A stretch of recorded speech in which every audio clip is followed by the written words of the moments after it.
triggers me a little bit now that I've covered Onision a little bit further. We haven't found anything special. He still fucking holds his position. But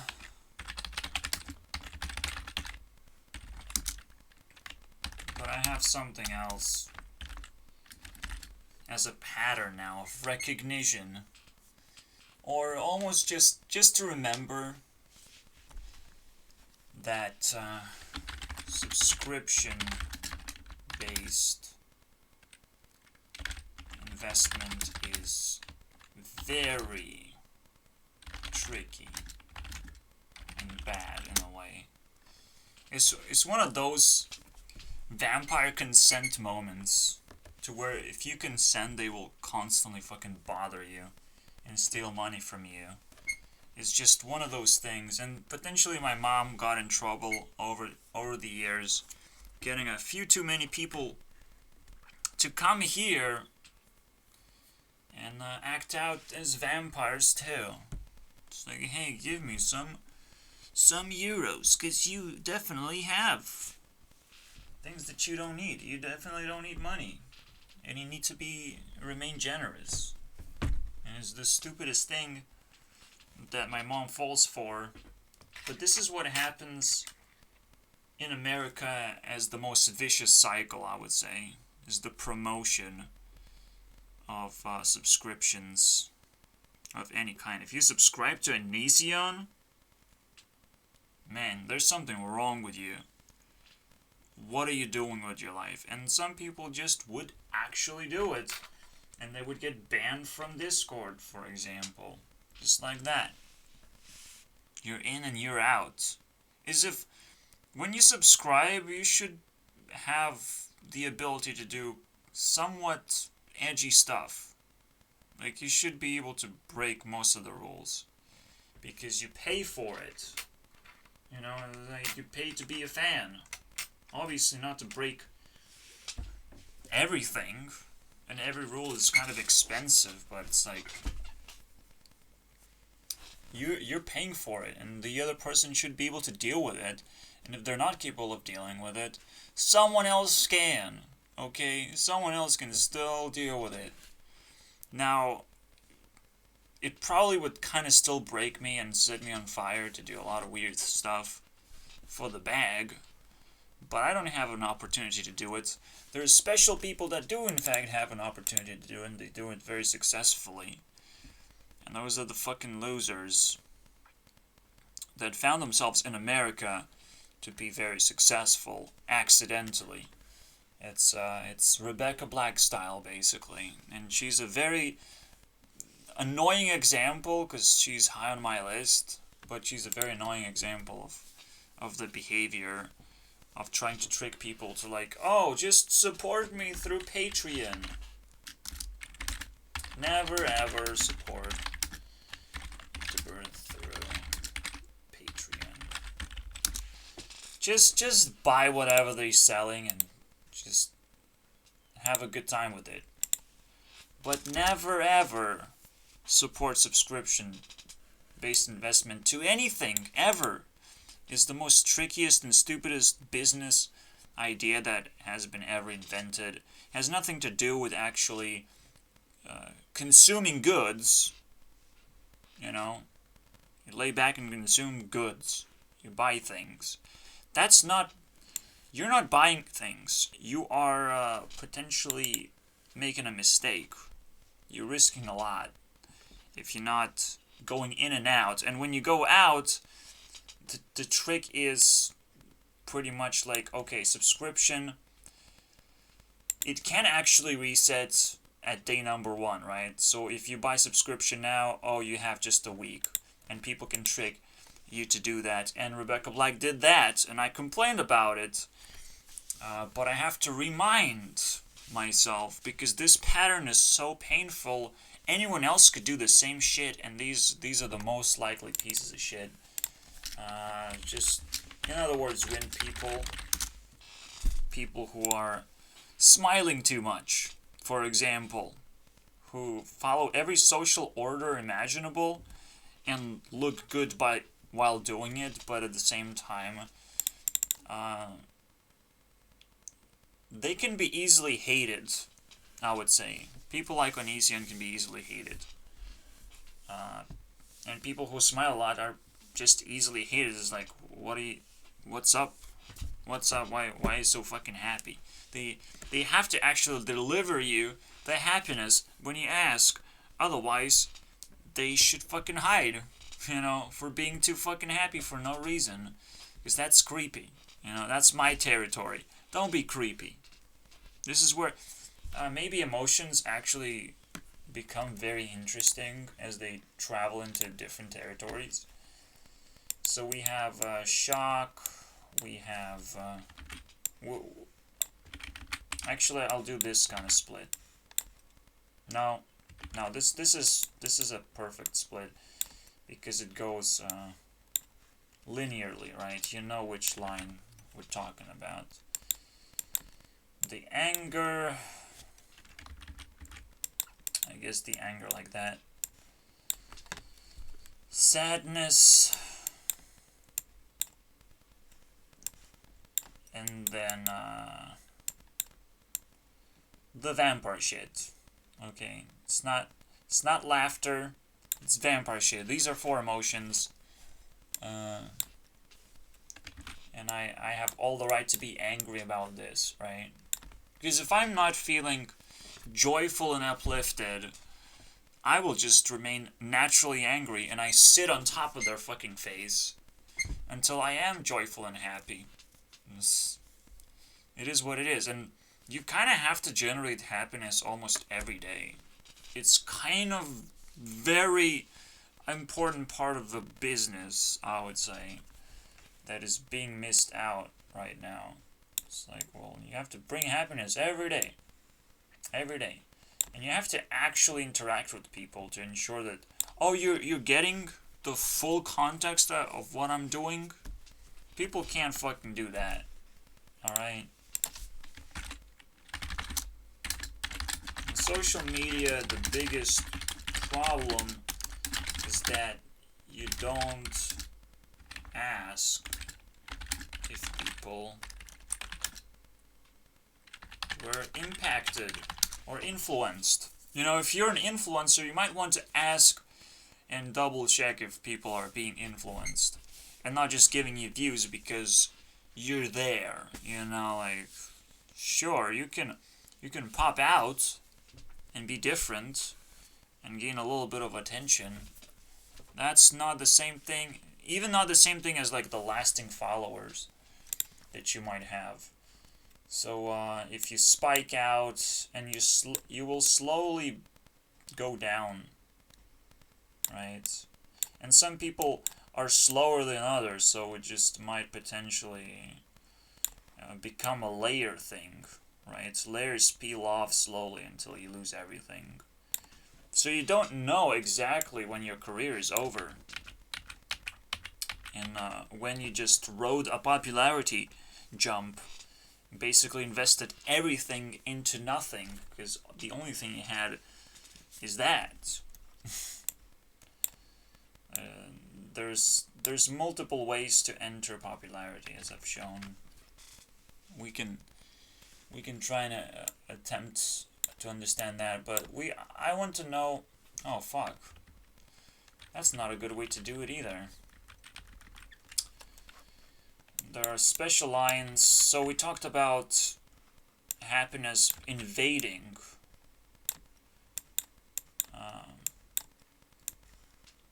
And this is like a forced happiness. This is laughter.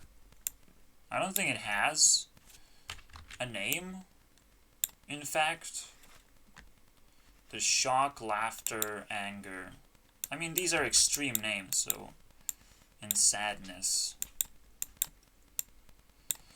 Alright, so this is where... There are very special rules where you're not supposed to invade other people. Or you're not supposed to be full of yourself to the point where it becomes kind of a territorial attack against others. And you're definitely not supposed to attack directly here, backwards, and sit there, because that's a crime. And we can actually explore this map a little bit. What happens either way. Right, so if everyone is shocked all the time, at some point someone has to laugh it off and make memes about it. Right, the overly attached girlfriend, right here. Oh look, that's me with Ari. It's a meme, and it is the face that an overly attached girlfriend makes. So that's pretty cute. And there's so many memes that can be born. Even Rebecca Black kinda is in between here. So she became a meme, and it's almost like it's a manufactured meme. It's kind of awkward, but it is what it is. Monica is a meme. Manufactured meme, by the way. For me personally. Okay? There's probably countless examples where... I mean, Ariana Grande is kind of a fucking meme. She comes from the same background where she just kind of wanted to make a meme, and Thank You Next was just that. And it's very interesting now, looking at it from this perspective, from a accumulated perspective. There's so many things we can accumulate now using these maps. We can start catching rain, baby. Yay. And catching resources I've never thought I would fucking collect before. No, we can look in the entirety of internet culture and find things. Find gems all of a sudden. Find things that are actually valuable. Now, pushing towards that true value where you can sell things to everyone, that's insane, right? That is a lot of work. But just capturing things to where it's almost like you selling a flower, not something extreme, but something what people can be sentimental about. That's first, but most importantly, you're actually working with bigger people who need those resources. So that's pretty cool. Catching all the examples of intrusion and evolution in a way. Because that's what happens if you intrude, you evolve. Or you get broken. Right? So the memes, they transcend beyond your usual state, so they can actually ruin your life if you just keep following the meme that you created. Some people can actually still do it, and again, Rebecca Black kind of built a career out of that, and it's a pretty good one, too.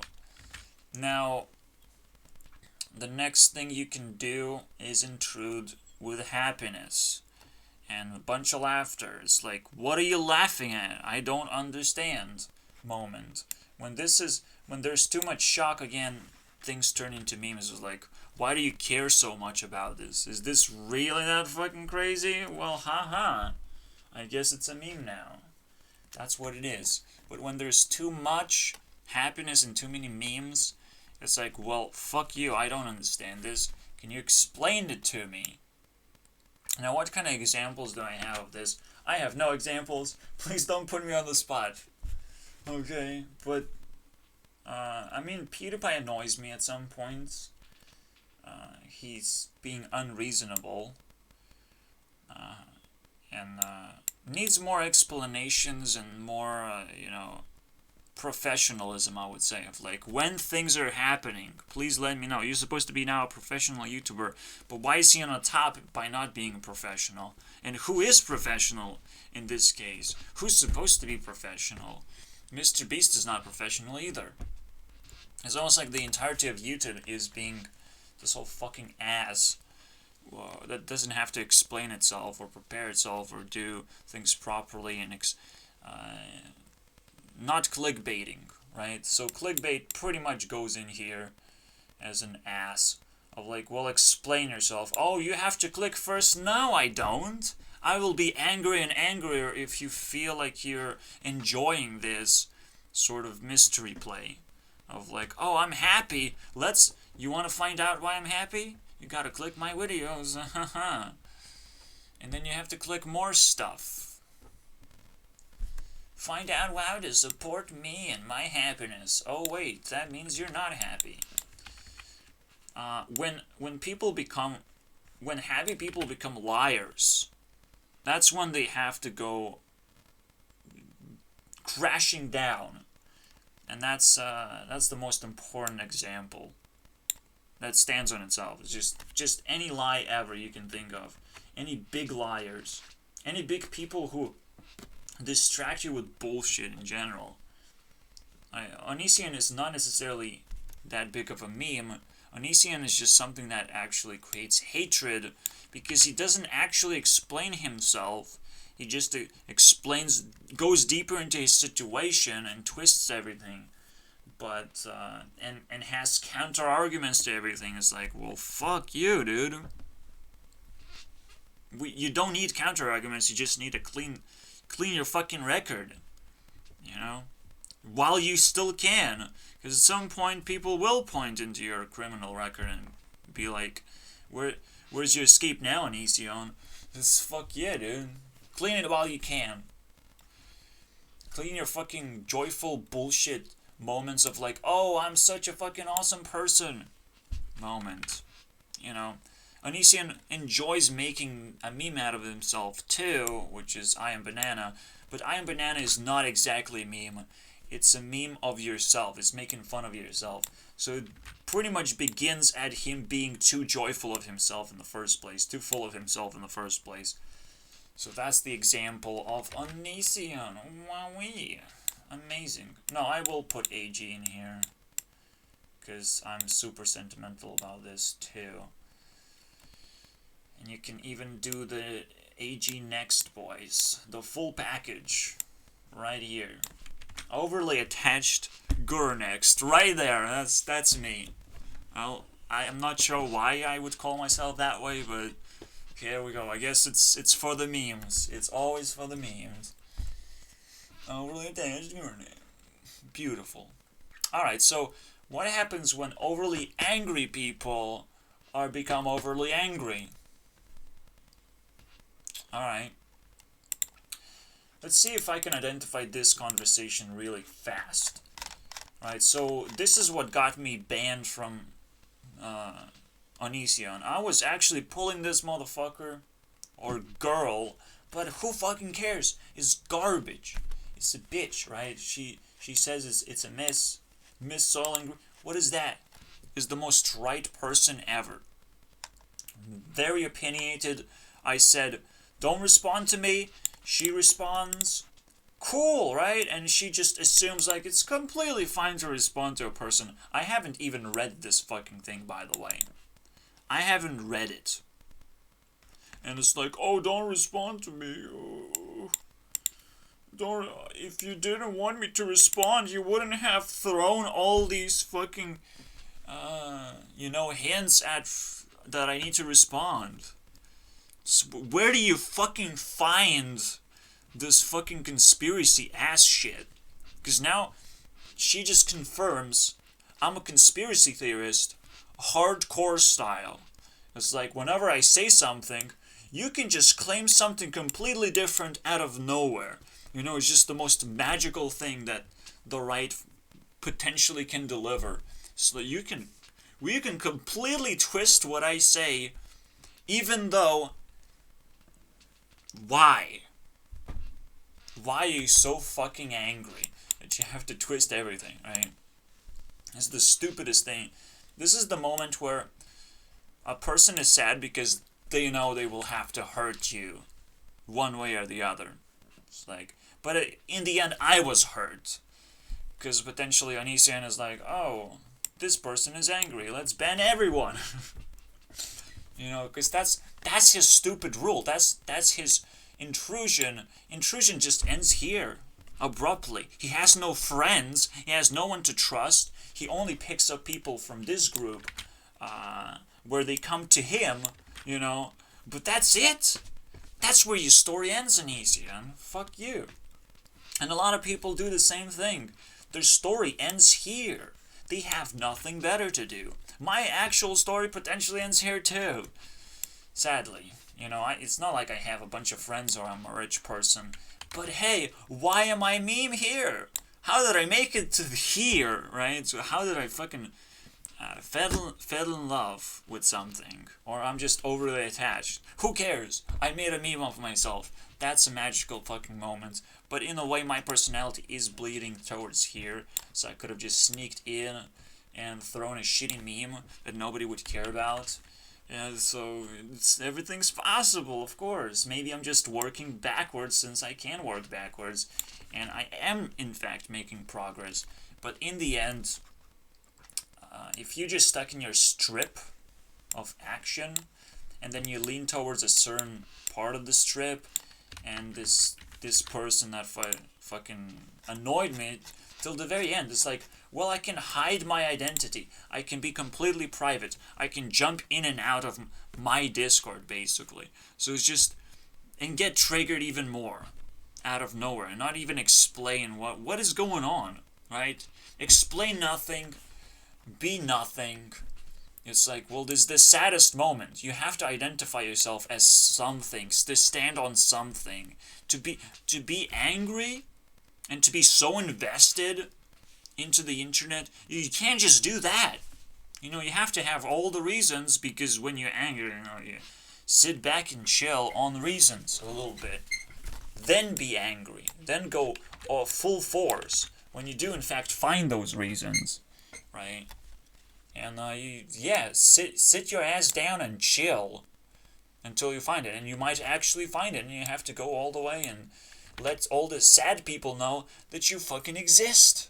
You know, like Mr. Beast needs to know, hey, I exist, give me money now. Money me now. Okay, don't anger a bunch of people. And whoever Mr. Beast actually is, it doesn't have to be the actual Mr. Beast who's stuck in USA, because he's fucking stuck and can't do anything. Can't fucking send money to anyone, apparently.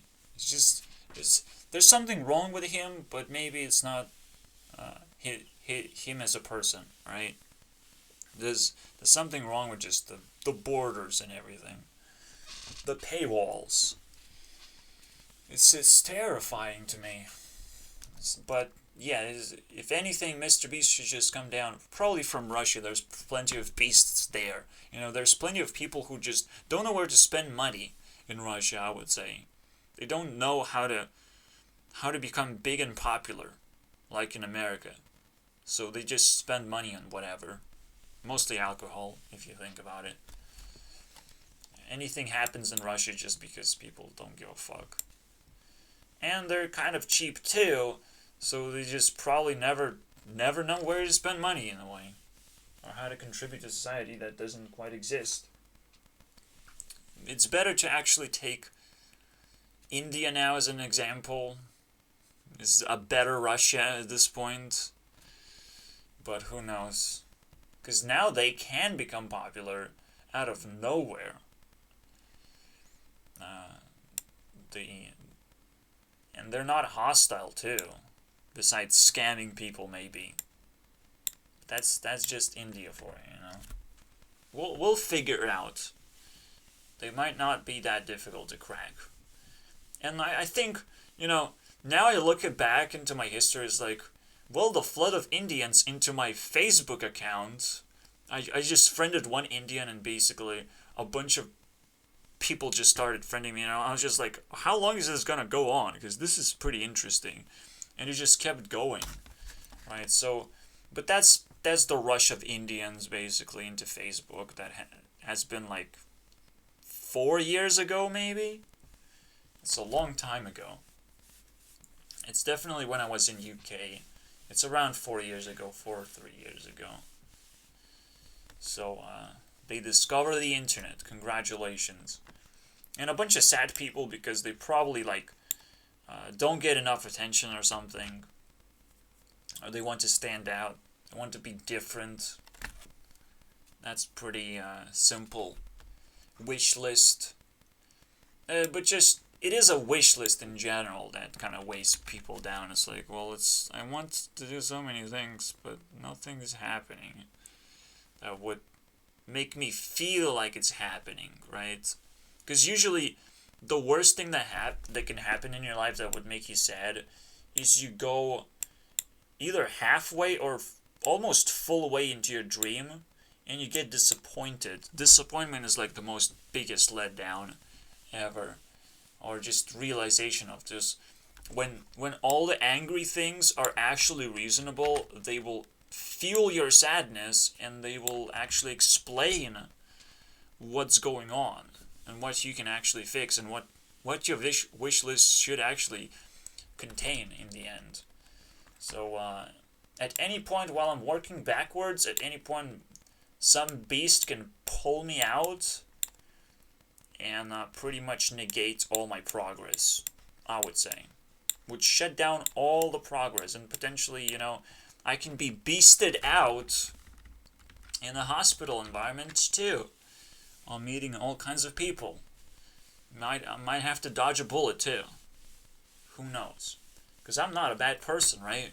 I probably will be able to keep up with everyone all the time with effort. Because that's the one thing that I have for sure, and will evolve continuously. I'm just scared of myself sometimes now, because I'm sitting here and I'm doing all the work about everything, the universe and everything, opening up. I'm scared because the responsibility will not stop there. There's a lot of people who haven't done the work who will have to do exactly the same as I did, and I have to give them a simplified version, the school version, for them to carry through and learn the mindset that I've learned too. Now, so that's the intrusion part, and I kind of know it well enough to where I probably don't have to have examples.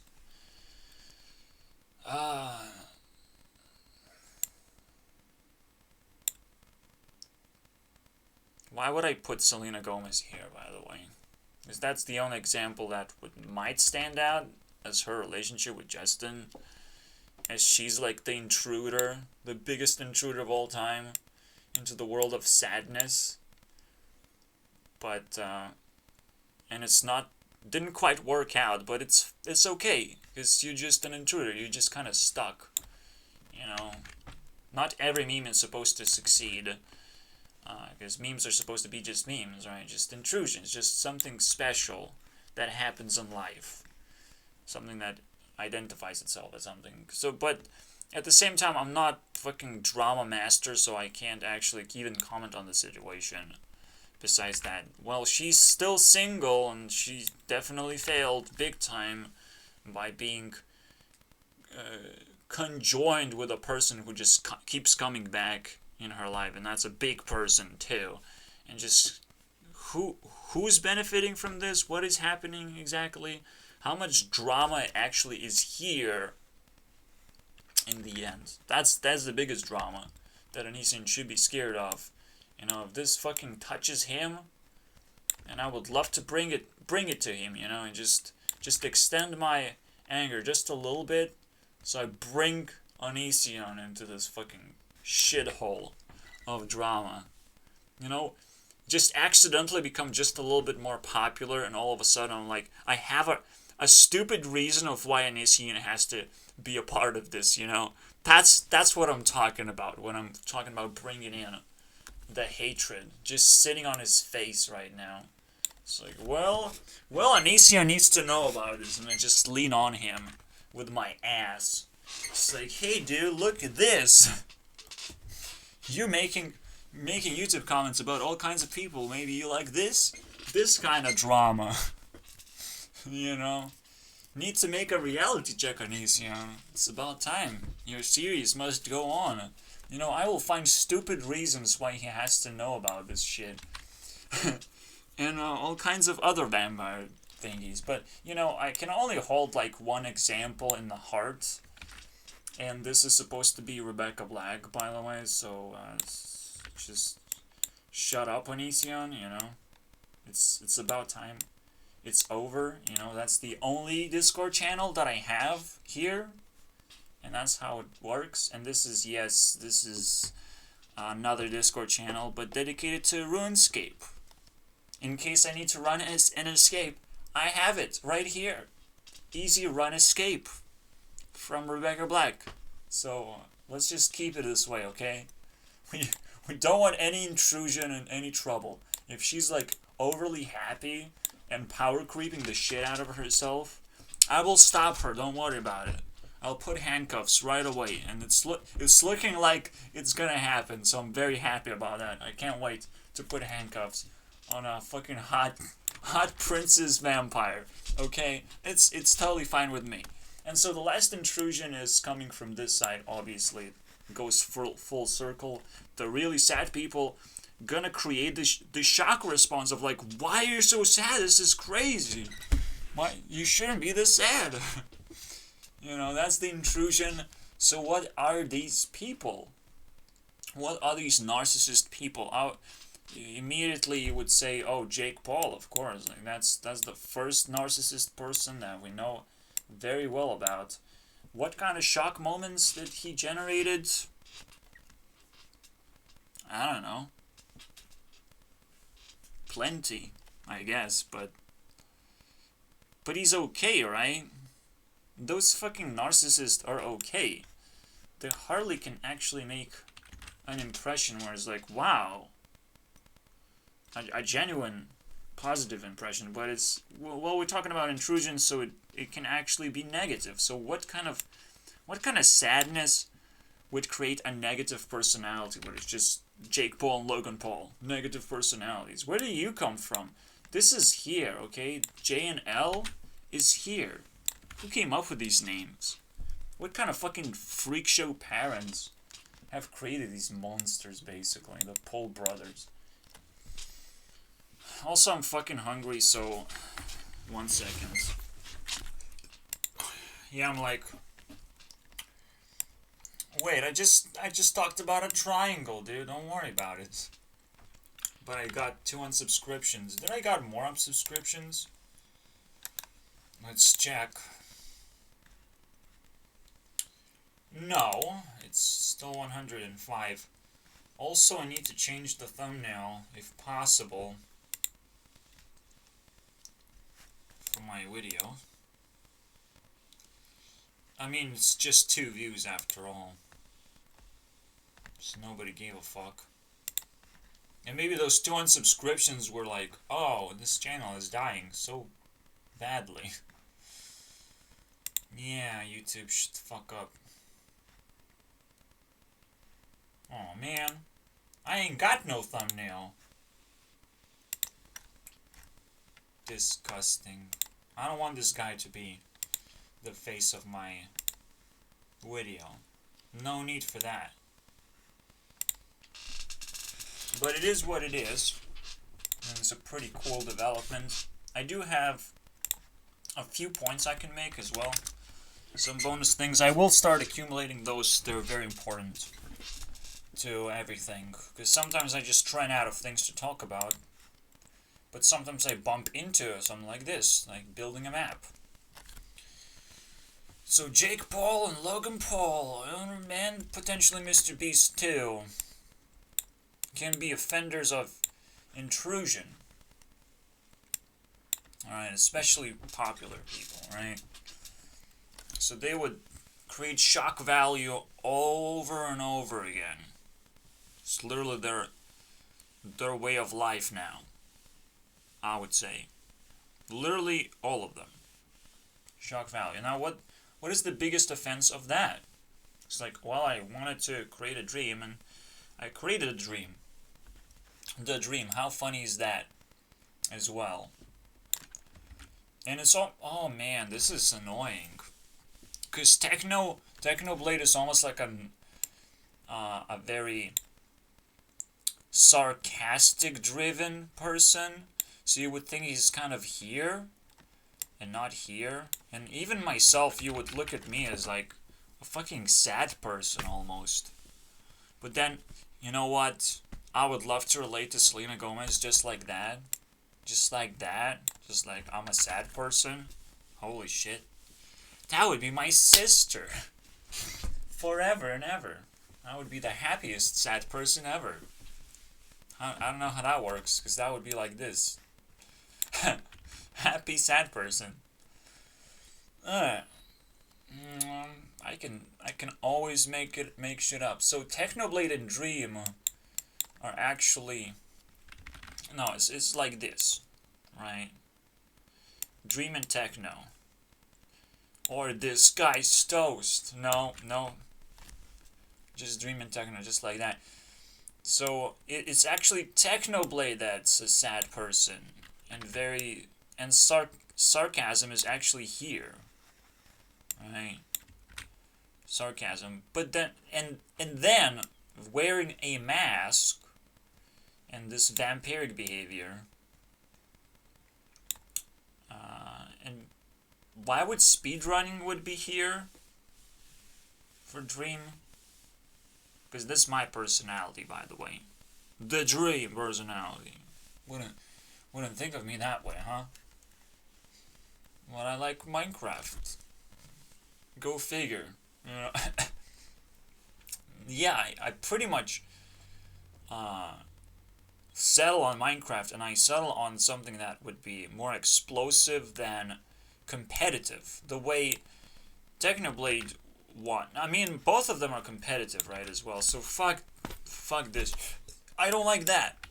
Being competitive means that you're competing for something that you are already. So tier 1 competitive people, they scare the shit out of me because they're losers. In a sugar-coated format that give them views and, attention, all that shit. They're losers because they're competitive and their edge is gonna go off eventually. Them being edgy and important to society. So yeah, again, hiding a face or being sarcastic, those are personalities that they kind of share. Now, why would sarcasm be the thing? Because it's like, oh, you're so full of yourself, right? And you know that you don't have a positive emotion when you're talking about a person who's full of themselves. That's what sarcasm is kind of trying to deter all the haters, right? Oh, you're gonna go ahead and murder a bunch of people now. That's what I received. And I don't like it because it fucking left a dent of the most destructive form of sarcasm there is assumption. Assuming things that I'm gonna do something bad. That is bad. Okay? And I immediately put down this rule. Don't assume that angry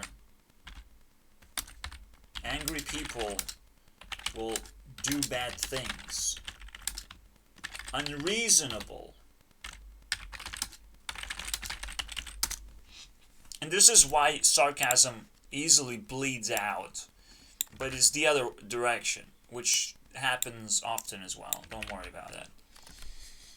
We might care to figure out what that means, but okay, so shock value from narcissist. Oh wow, you're doing this. What makes you do that? Right?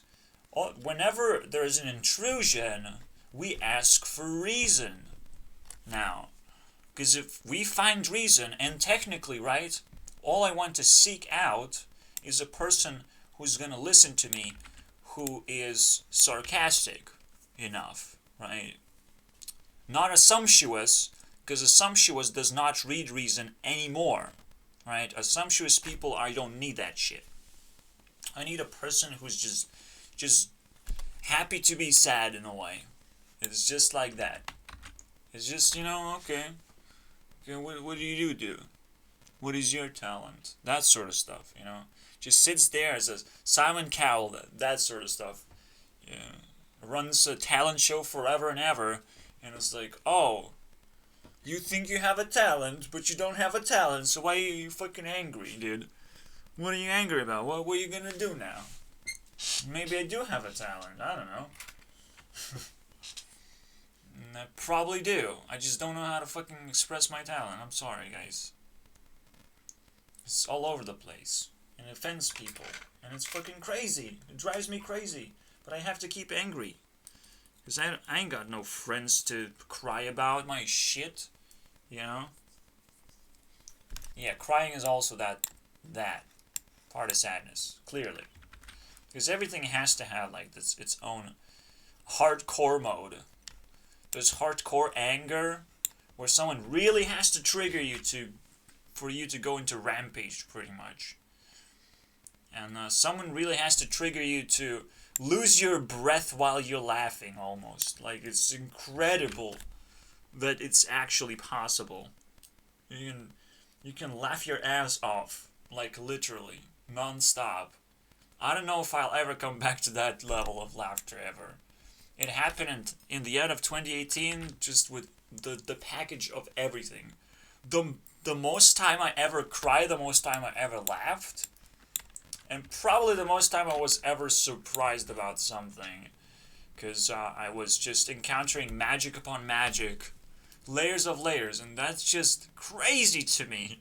It's just crazy how I just open up a box of the worst emotions the craziest roller coaster of emotions. That's what it was. So, on my list, it's Taylor Swift, though. So if we look into the positive things, not just pure unreasonable shock values, it's like, it's so easy to dismantle, like, this person does not have a reason. They should work a little bit better for the people. They should be more reasonable. They should talk to more angry people. And maybe recognize what the world is turning around for. You know, why there comes up a sun in the first place? What's the fucking meaning of life moment? So, I think this is actually a big enough mystery where my investigation stops and asks a completely different question. What... Because now we know what to ask, in a way. What shock value Taylor Swift brings?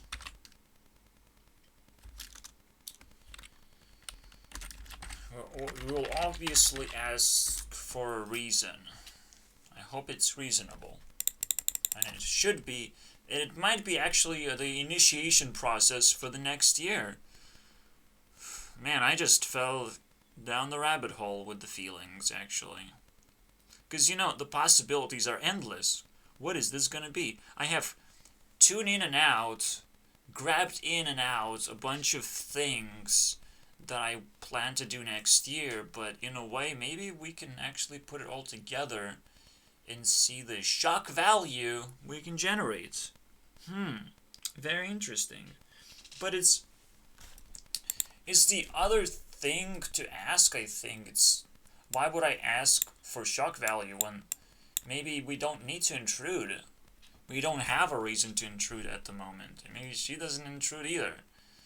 Maybe she has things in the past that were intrusive somehow. Taylor Swift shock value. I don't know that. I know Miley Cyrus shock value. I know Katy Perry shock value. And it usually just ends up with them cutting their hair and being weird. I don't know Taylor Swift shock value. Maybe it will come at some point. Maybe it's just yet to come. Reputation album is not exactly it, but it's as good as it gets, because it's my favorite one. Because that's where my shock value is at, right? It's just like, wait, what? She's doing dark stuff? That's pretty dope. I mean, I've been waiting for this forever, because it's actually good music all the way through. Maybe I need to just replay Reputation album just to see if I missed out any songs. Or missed out some kind of a feeling. How about that? Oh, and look for Sarcasm and Emmy Richard. Why is she so popular, by the way? Stop. She has to be cancelled, actually. Yes, I subscribed, because she's actually cute, but... yeah, the sarcasm is like, oh, look at all these scats and things. Please support me as a YouTuber. This is my sponsorship deal. But it's, look, cute cats. You would definitely like this game. It's so crazy and whack. Yeah, man. That's the sarcasm. The battle cats. And it might actually work. Who knows? No, it won't work on me, okay? It's the most sarcastic thing ever as well. Is thinking that, oh, everyone loves cats and they want those cats to battle. That's the one. That's the dream, guys. And the way she presents it is like, oh, I'm totally sponsored.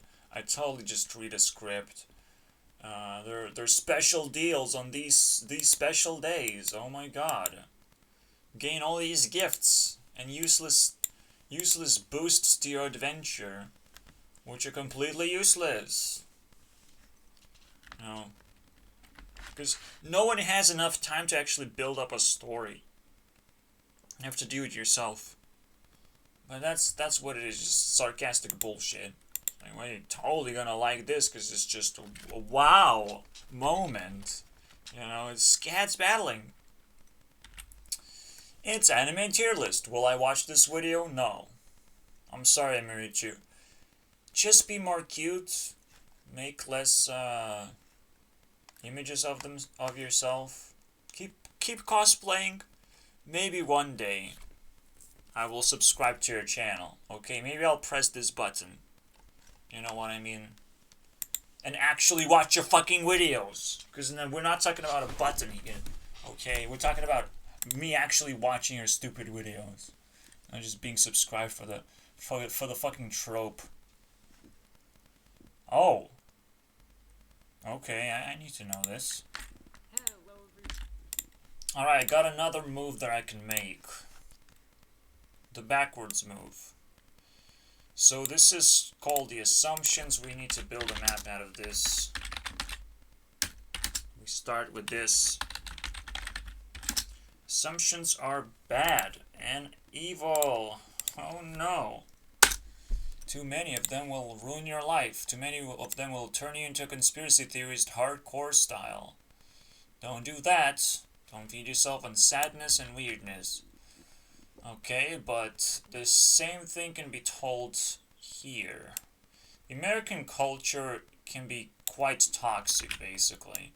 Going backwards, especially. Not just turning into meme or political movements, but it can also become sarcastic about something.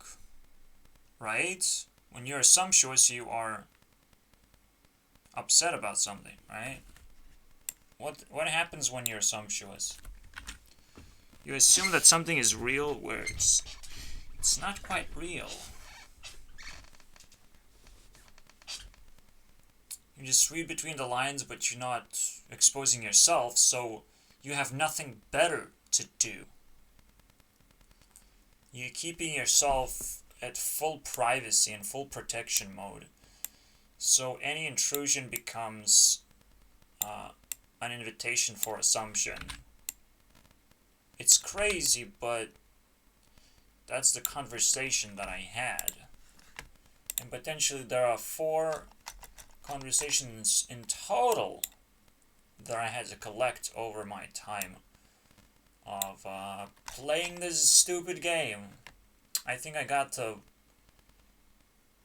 green one, the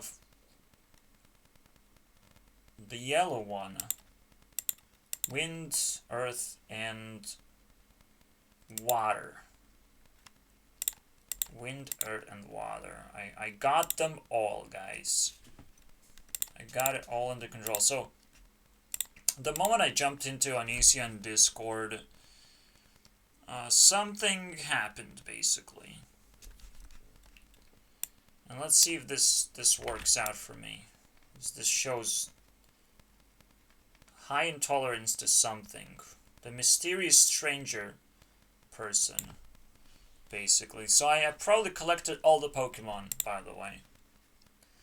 Mysterious stranger is a person or a girl. All of them are girls, pretty much. At this point, it's probably easy to tell the pattern. Onision just attracts a bunch of ladies, which is awkward, I would say. It is actually really awkward. It's actually really fucking... you gotta jump in on his Discord just for this one reason, basically. If you can handle it in the first place. But here we go. So, Mysterious Stranger, like, she's rich. She's definitely on that anger side. But what is she doing that's... First of all, she's keeping herself mysterious, right? And saying that she's mysterious. She brings the mystery with drugs. And I think that's enough of a mystery for me. The way she introduced herself drops all the mystery immediately. And why she was hanging around Onision channel. It's like, well, I want to, fly him somewhere and just get high on some drugs and shit. It's like, okay. So for a fat person, for a big fat person, food is a drug too. So in a way, it's a very simple word, addict.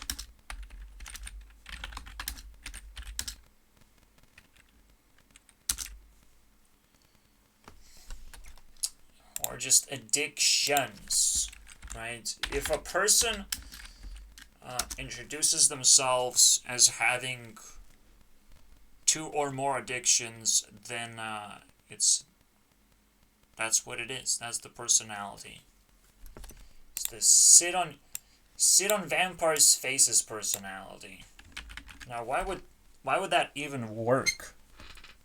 All right, why would it work against wind people? Why would it work against happy people? Because happy people don't know what's going to be their next move to remain happy. So they will potentially bump into addictions and get themselves very much hurt. Because when you're addicted, you don't control your happiness anymore. That's the whole fucking point. It's a trap zone, basically. Why is it assumptions a trap zone? Well, it's just a simple trap zone. They're assuming things, so if you play into that, it's almost like police interrogation gameplay, basically, that I just walk through. It's so fucking annoying that it's actually like that, but it is like that. Someone was trying to hunt me down in a way. So obsessive. 2 more arrows to go. So, I picked up a person who quickly gathered up enough people to join my Discord. Alright? Gather up the people. And yes, there's a photo of me in there. Crazy. She actually got it. Are you gonna...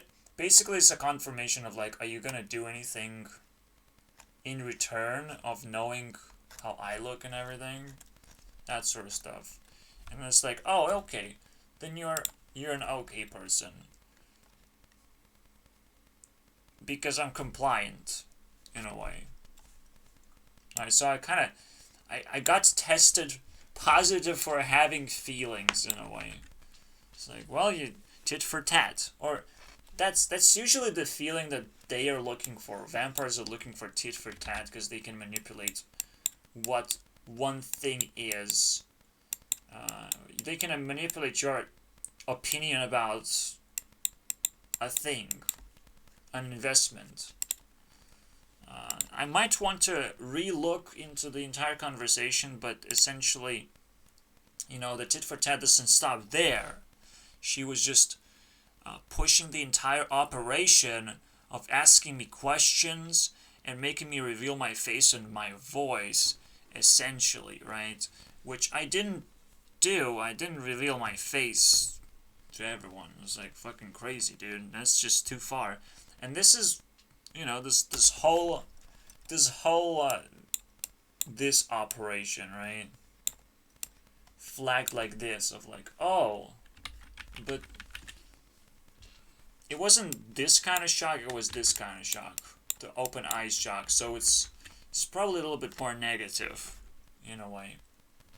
So yeah, that's the hunt for tit and tat. I think I can already give an idea basically. Just being unfair. Unfair trades.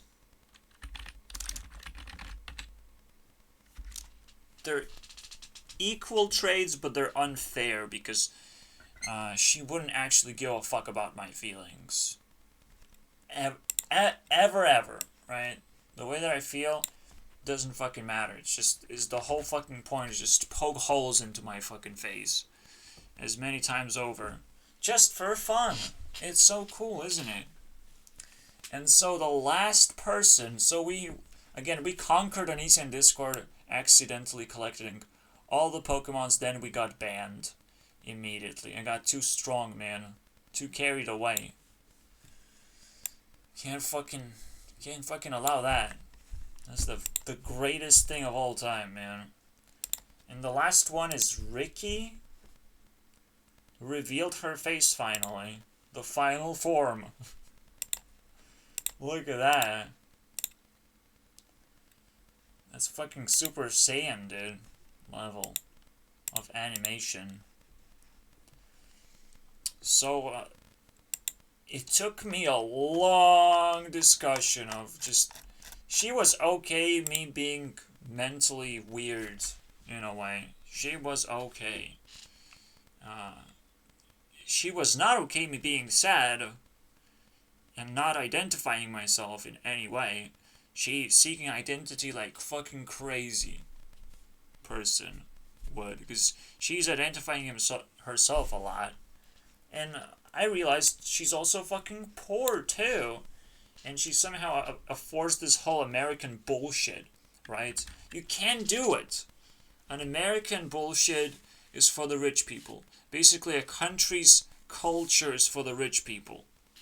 So when you talk in identity politics and you get offended and all that shit, it's total garbage that just lets the other person down again. You know, just is the me politics, I would say. Me politics. Well, I'm not gonna tell you because I don't think you care about me enough. You know, I'm not gonna reveal my face because I don't think you care about me enough. It's all about, you're supposed to be either secure or insecure about it. My opinion about you not supposed to matter at all unless you basically looking for an investment, basically. An investment, a pure investment of absolute positivity of some kind. But yes, it's not exactly that easy. There's one moment where she explodes in a car using my superpowers from Selena superpowers, okay? Just thinking about it. And I'm like, I took a pause and I'm like, I'm not patient enough. And fucking leave. I'm not sure where's that special moment, really. She allows me to go through almost anything. Even Joji is not like a big deal, but it is a sad song. And it's like another target. You know, like, these fucking people in Indonesia on Discord, they're vicious little shits. Little brats. Vicious brat. You should be scared. You should be very careful. You shouldn't look for love there by any means.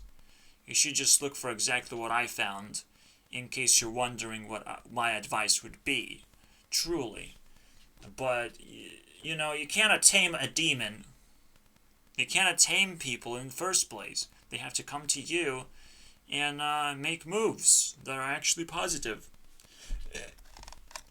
The most negative parts obviously start off Weirdo adventures.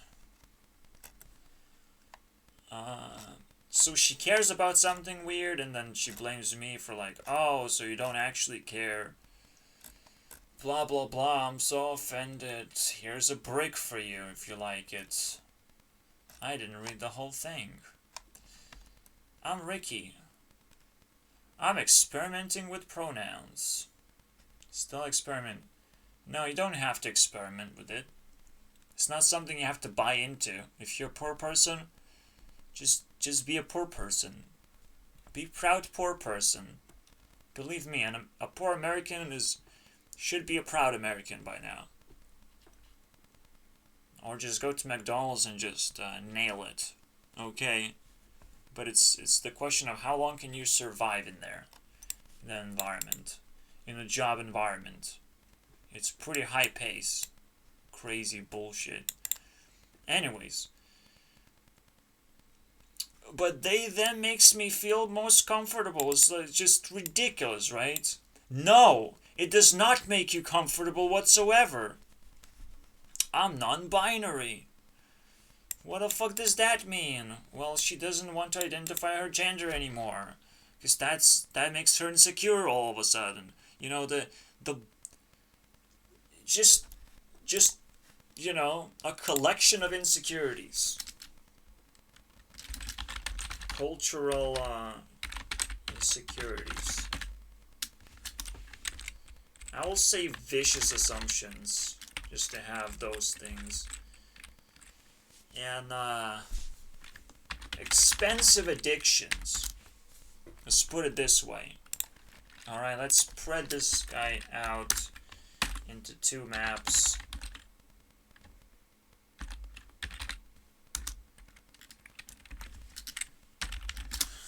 Here we go.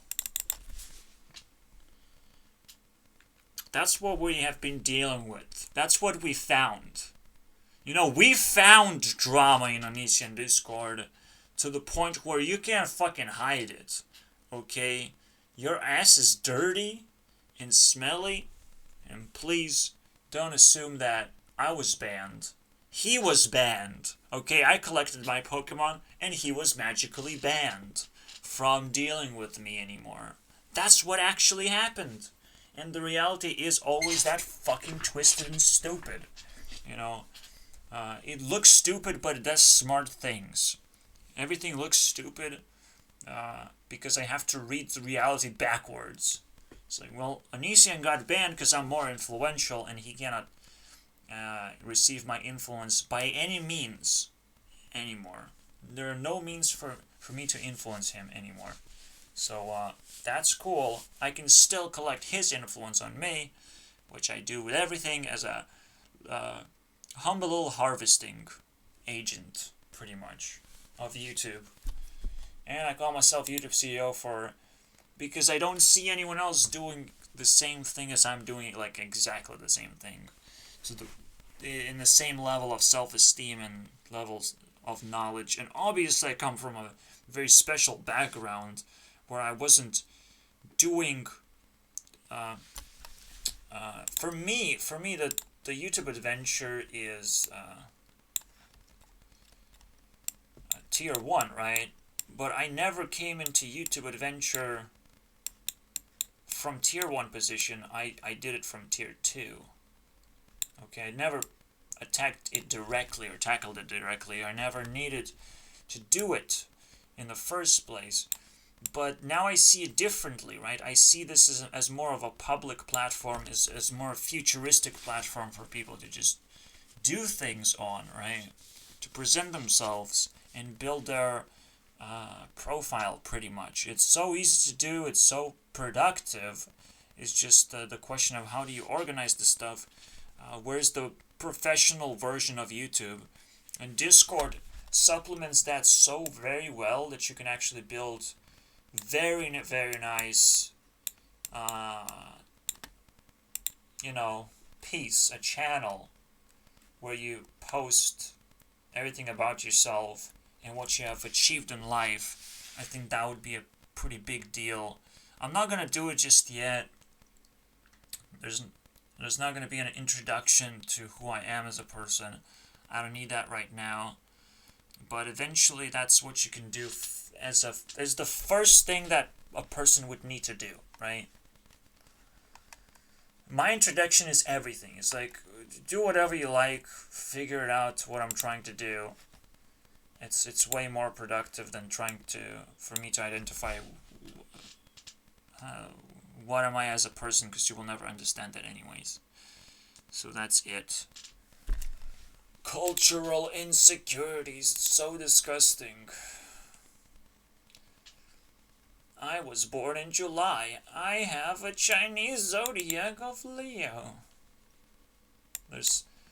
Why is there enough? The different zodiacs too? Man, dude. Agender. That's what binary is. Oh, more specifically. Okay. More specifically. So fucking well constructed, right? That's what kind of shield you have to be able to fucking I am panromantic and polyamorous. I don't know what that is. It's just open for any relationship ever at all times. You know? You don't know what society actually requires you to identify as, to make it easier for people to understand what you want and what you're looking for in life and how to help you. You know, you're not sure if people want to help you in the first place by doing all this bullshit, or they just want to put you in the box and ship you into the meme world. You know, you don't know that shit. I was born in the year of the horse. Nobody cares. I hate pina colada. Nobody fucking cares. You know. It's the weirdest self-presentation ever. Out of her ass, I would say. Because that's where it has to come from.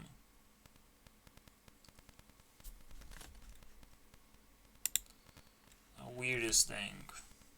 We don't have to laugh too much about it. I just, it's the last thing that we did. Cultural insecurities to extreme level.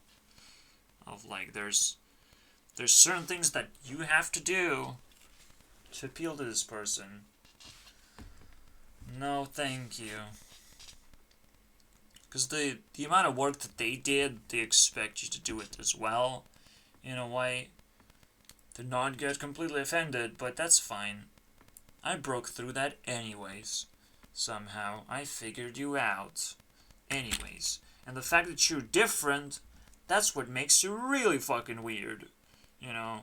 Stop being so fucking different than anyone else. Just for the sake of,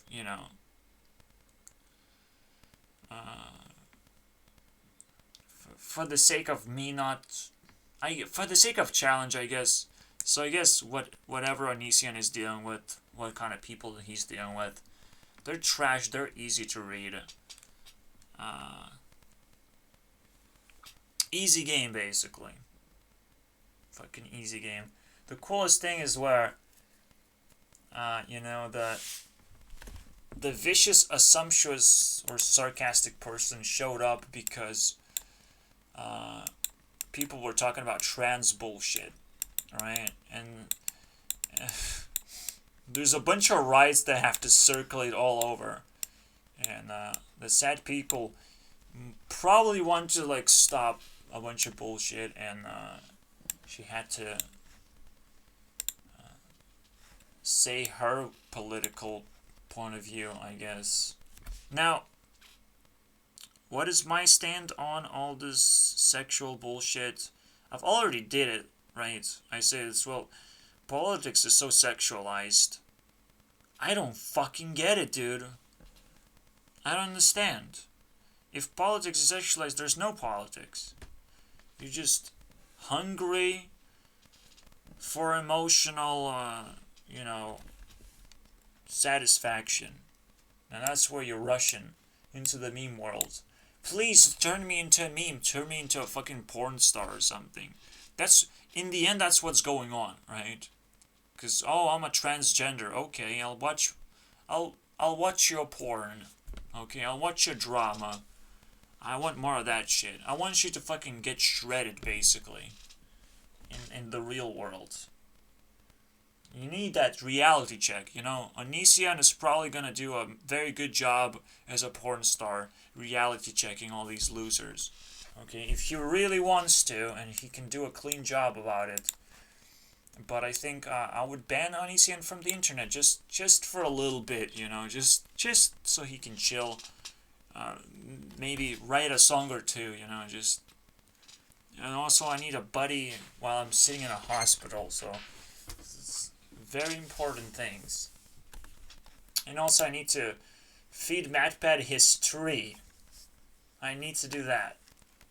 It's the greatest meme of all time, though. Oops, I just broke everything by listening to her album. Whoops.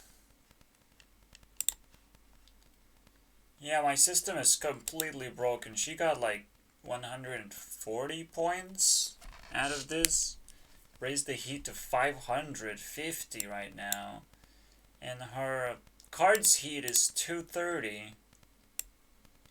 And the card is something that if you get any points here, you can use it as a nitro with the adrenaline button. Easy, because it's not your points. You know, you only get 10% points, but you can speed things up. And if this gets heat, you get bonus heat. It's just bonus after bonus, and things stack so nasty that essentially Taylor just took a bag out of me. What a nasty little shit. But Reputation album kind of just deserves it in the end. So I guess it's okay. For today, you know. And I will nerf the shit out of everything that ever repeats the same bullshit. And yes, the getaway car is in fact red. Just like that. Alright. Let's call it Phoenix. It actually exists. The getaway card. Haha. Very funny. So much fucking heat out of nowhere. How do I manage this shit? You know, it actually gives a significant bonus. So probably just gonna nerf it immediately. Leaving this at 200 of its max speed ever achieved. Or so I've said now. Reaching this to... well, 21:10. And not New Year's Eve, but, you know, we just finished Christmas. We're just kind of riding, dude. That's how it feels like. Just kind of riding into the New Year's. So some kind of fucking magical portal. Here we go. What a weird thing. PewDiePie just gave me an interesting point. But it's not like he's actually following it. You know, he's making a mistake. Why should we care about dead people and their philosophies?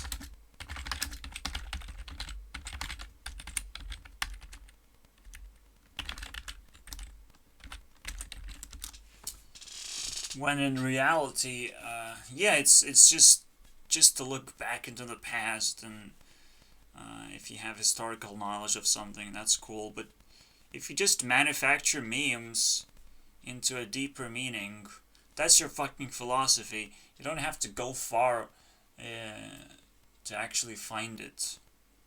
Far in history, far into the books, read something. That's lame. That is so old school. PewDiePie should be dead by now, how old school he is. It's ridiculous. Books? What is that?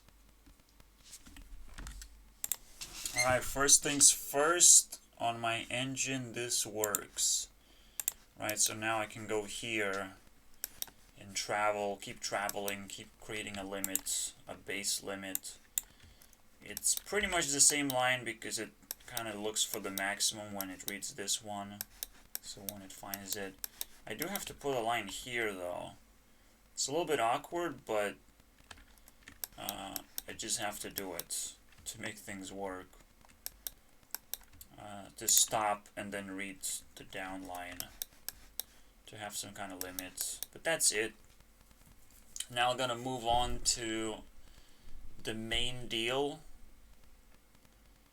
which I forgot about immediately. I do need to plan this shit.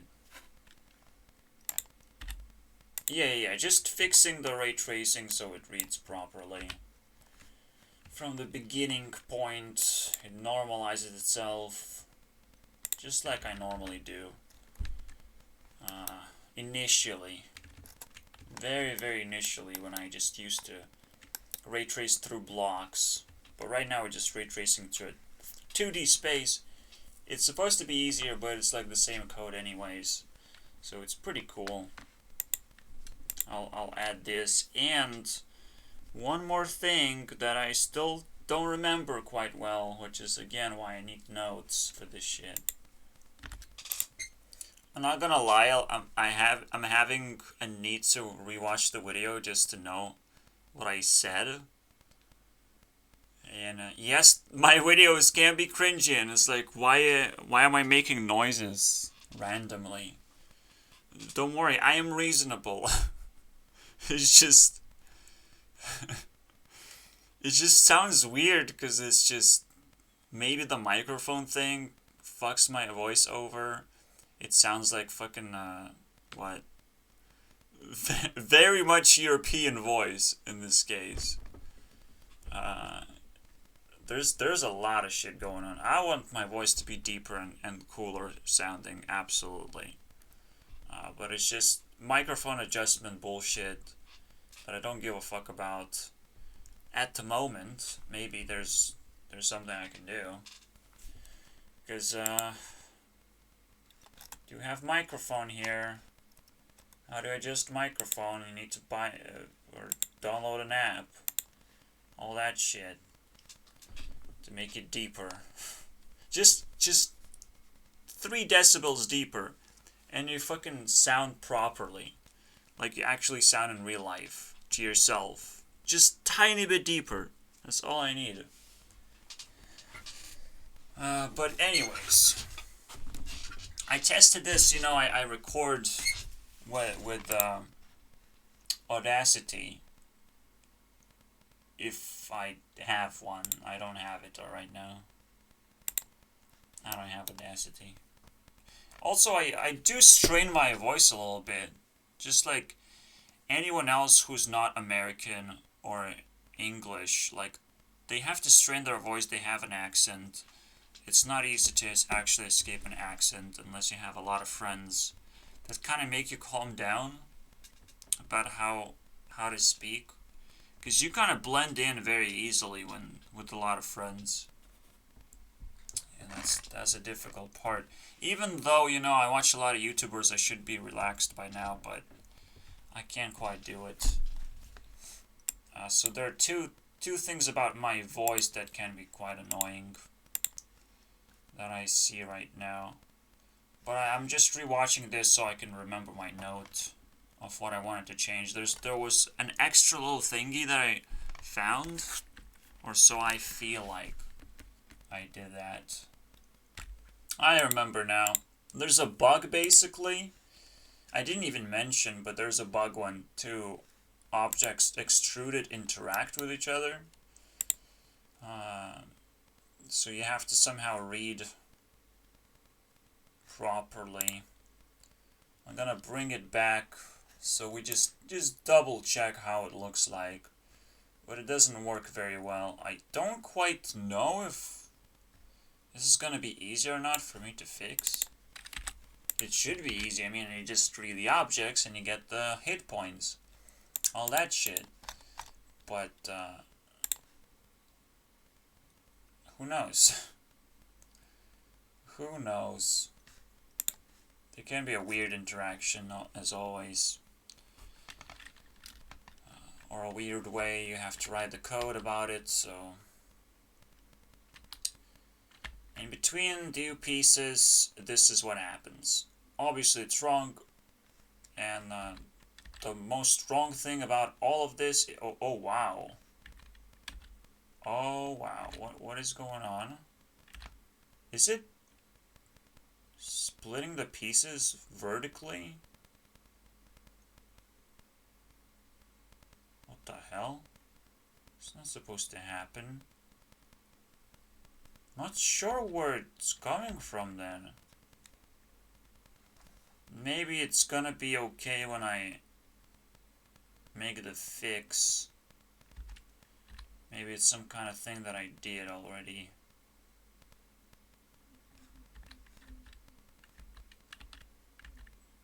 Because I didn't care much.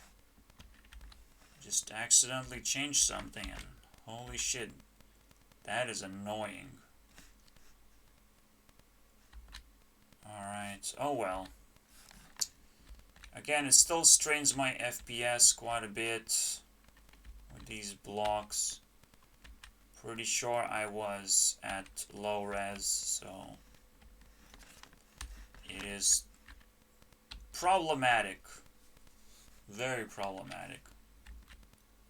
These guys. I should probably test what if they didn't exist or whatever. What's the actual FPS difference?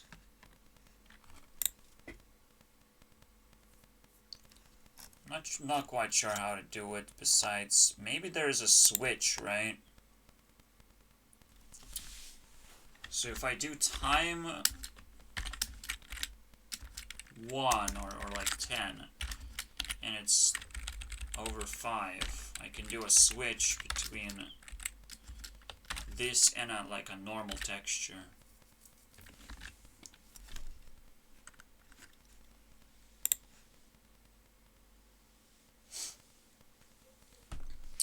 That will be interesting.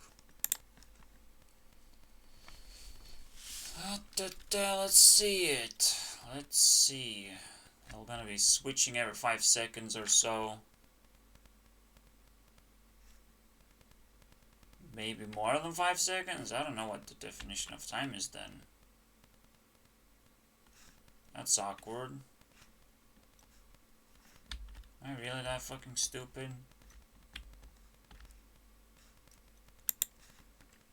Probably you have to put it in the brackets. Just the stupidest thing ever. But it is what it is. It's like, this happens first and then. What? What are you talking about? How is this possible? I'll give it like a 1 second. No, 2 seconds, 1. Just like that. Oh my god. This better fucking work now. I don't have time for this shit for my video. But it is what I'm dealing with, so it's fine. You know, it's a real thing. Oh. I guess I have no... Oh. No. I guess I have no idea what I'm doing then. What the fuck? Why am I so bad? But that's why I'm so bad. It's just programming so stupid. I have to have a tool that does this for me. I'm just making shit up on the go. So it's not good. Oh yeah, I forgot that this doesn't switch actually. It's not real-time switch. That is. At least not here. I could do it up here somewhere. Not sure what the result is, and it hits a 7.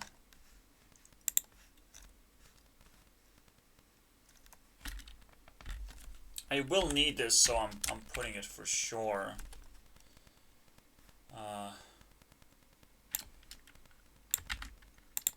So the mesh ID does change based on the time. I definitely need this. Initialize, let's go. Well, hello there, I fucked something up. It's too hard to tell, actually. Ah, yes. Somehow I'm using else.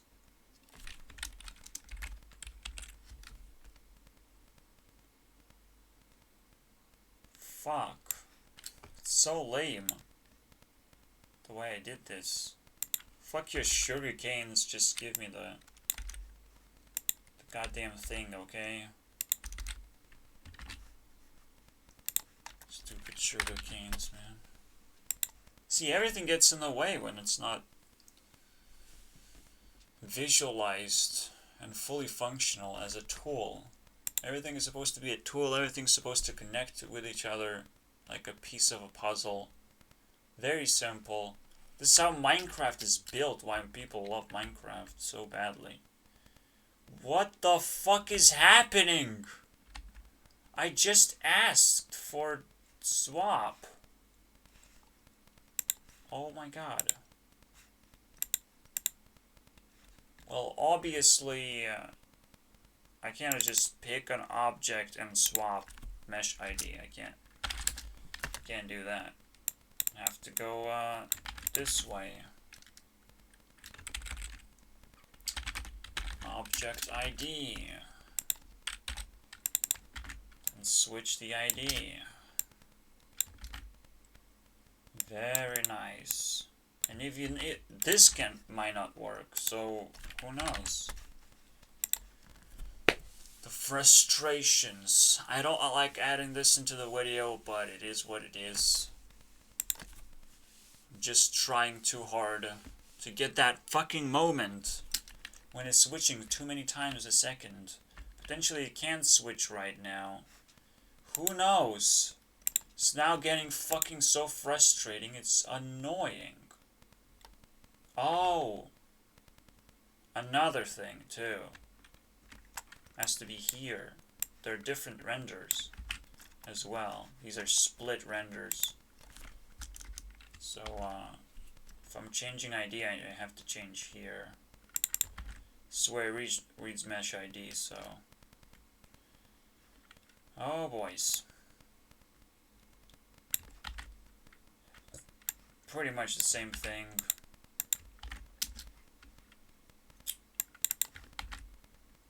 Finally. Okay. Can't get closer than this. This is it. I guess we can. What do you want now?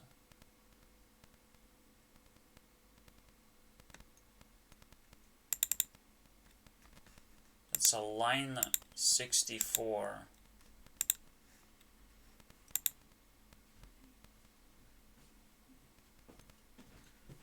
That's impressive, isn't it? I didn't quite did anything to this.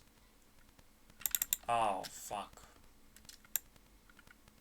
I should have done it. See, there's so much back and forth. It's so ridiculous. So ridiculous. Everything is so well connected that if you miss out one little thingy, let's test it all over again. You can't code like this. This is so fucking insane. People actually work like this. Can you imagine? I don't question it. And it still doesn't work. Well, fuck me senseless, dude.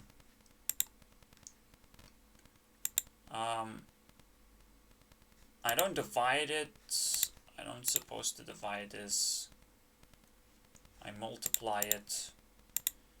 It looks fucking good. The only thing that it can do is the time period is so fucking loopy.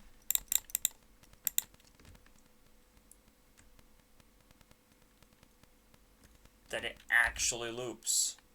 It actually loops. Oh my god. would not understand what it means, but it's just so fucking stupid. At some point I take such a small increment of time that it becomes loopy.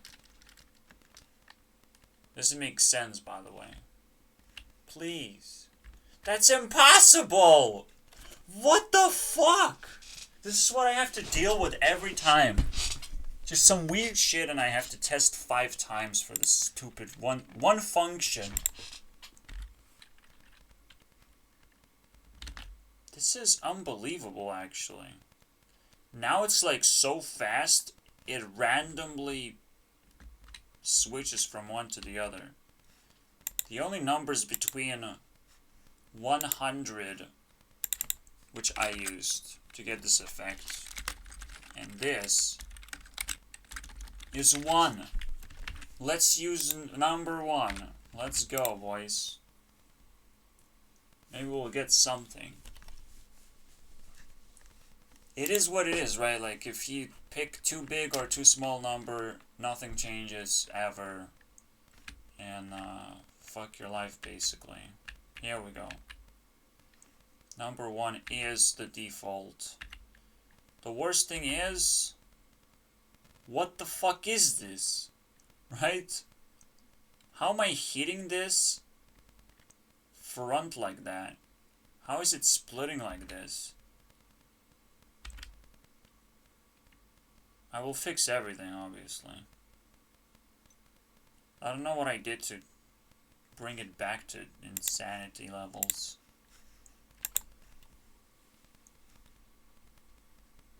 Is the time different on that front line? So it brings it back to the text instead of 1. Again, this is marked by 7, so it's supposed to be switching. Why is the front looking different? I don't know. So there's actually too many questions all of a sudden. To the point where, you know, this entire code is actually different from how it's gonna look like in general with the other method. And the other method is actually simpler now. Now looking forward to this one. Once it hits a pixel, it's over. Because right now I'm just hitting everything. I don't care. But that's what happens when you're careless. Do a small little thingy and it breaks. I pretty much can revert back to normal somehow.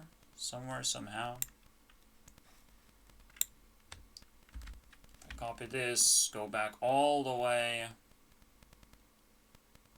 All the way. Holy fuck, where is it?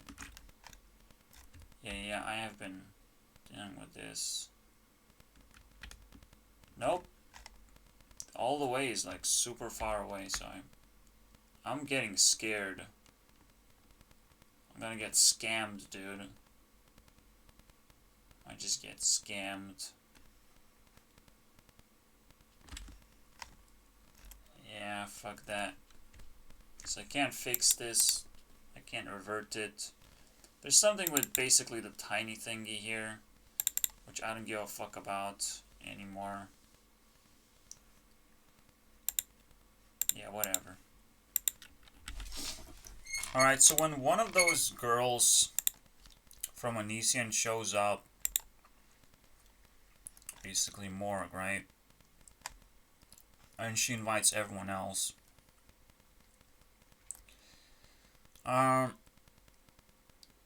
She asks a bunch of questions, but in reality, just following tit for tat in a way. In reality, it's like she's the one dictating rules for that moment. And pretending, basically, that I'm supposed to comply or some bullshit.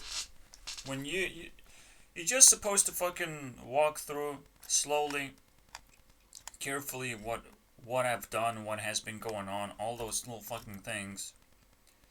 Actually, I have to pick up on those things.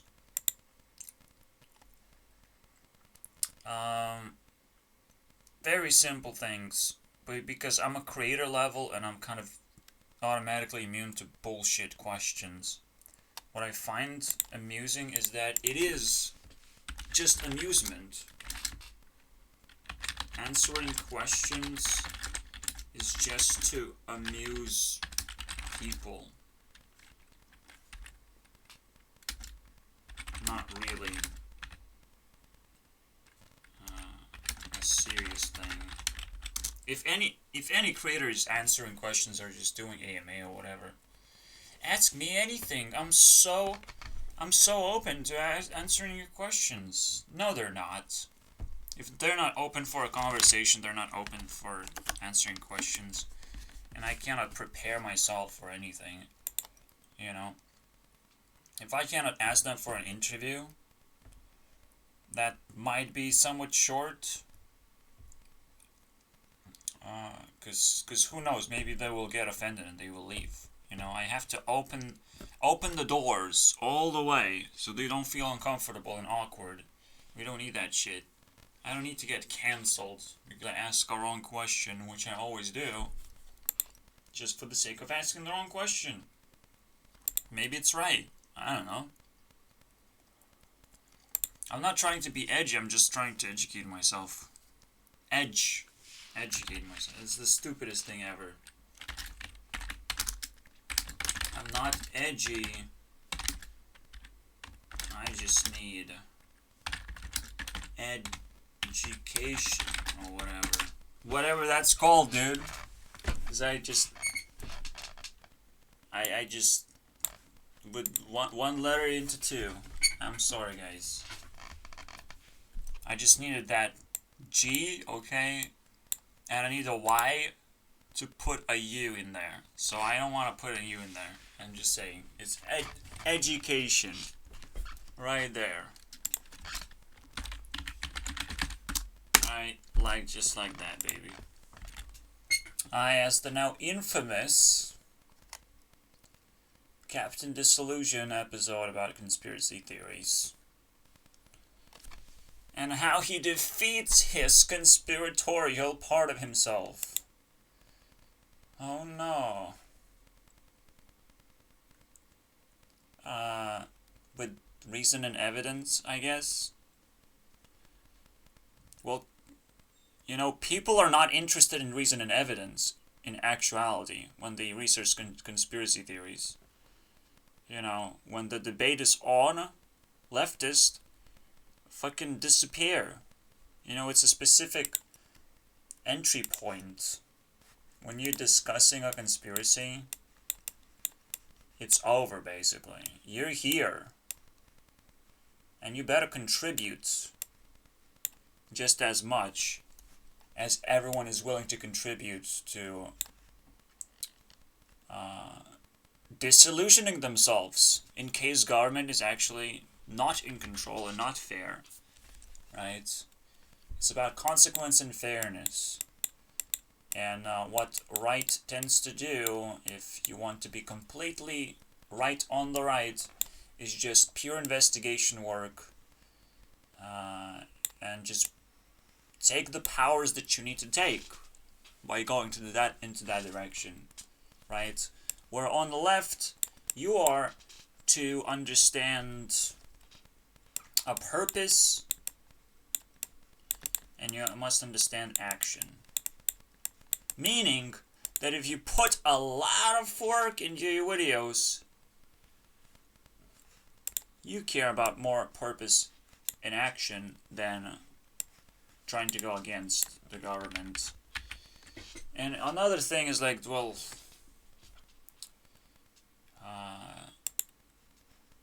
left is basically left. Alright?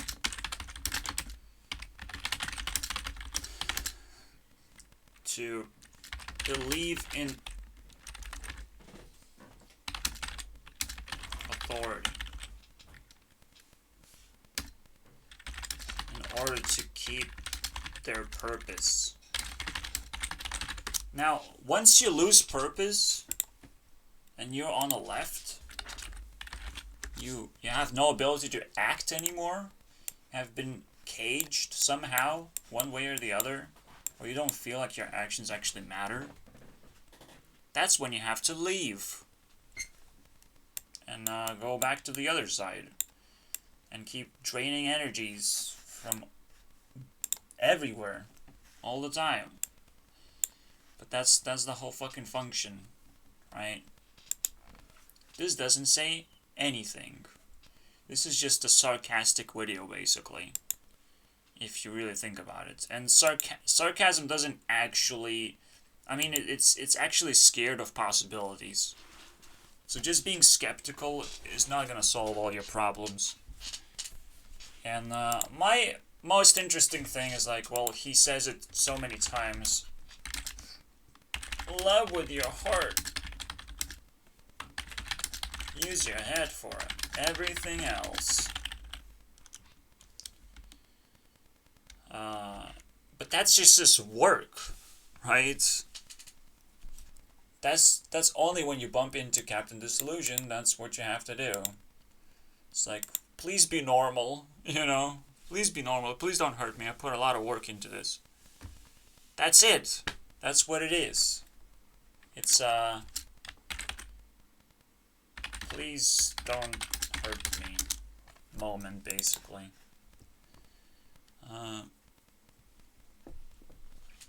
Because, if you love with your mind, that's just kind of what happens, right? You're trying to observe consequences, perhaps? How does that even work, right? Love with your mind. Love with your mind. Well, if you let love... you basically... Here's how it goes, right? What he's saying is like it's only okay to do this when love is in the world of feelings. And oh man, this is such an annoying word. So love is in the realm of feelings and thoughts. Well, let's just fucking use the words, Jesus. Okay, we can do this simply, right? Love with feelings. And,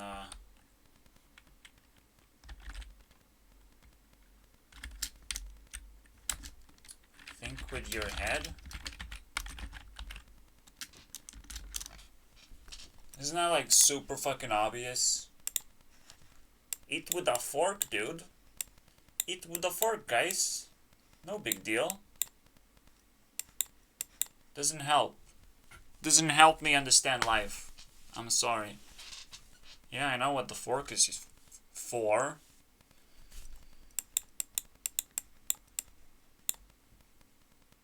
It's kind of weird, isn't it? What is this for? It's fork. For killing people. It's for... Oh, man. Killing food. I was wrong. See?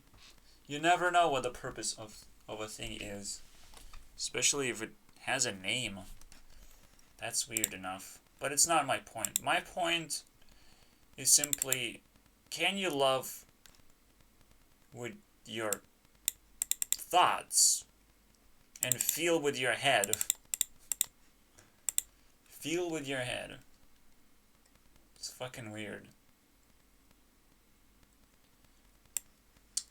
Yes. Yes, you can. You can generate a feeling with your head. It takes a long, long time, right? Because you're breaking through tons and tons of feelings that you would normally have until you pick one and you figure out all the reasons why you would need that. That's the conspiracy level. And it's so easy to just say, don't do that.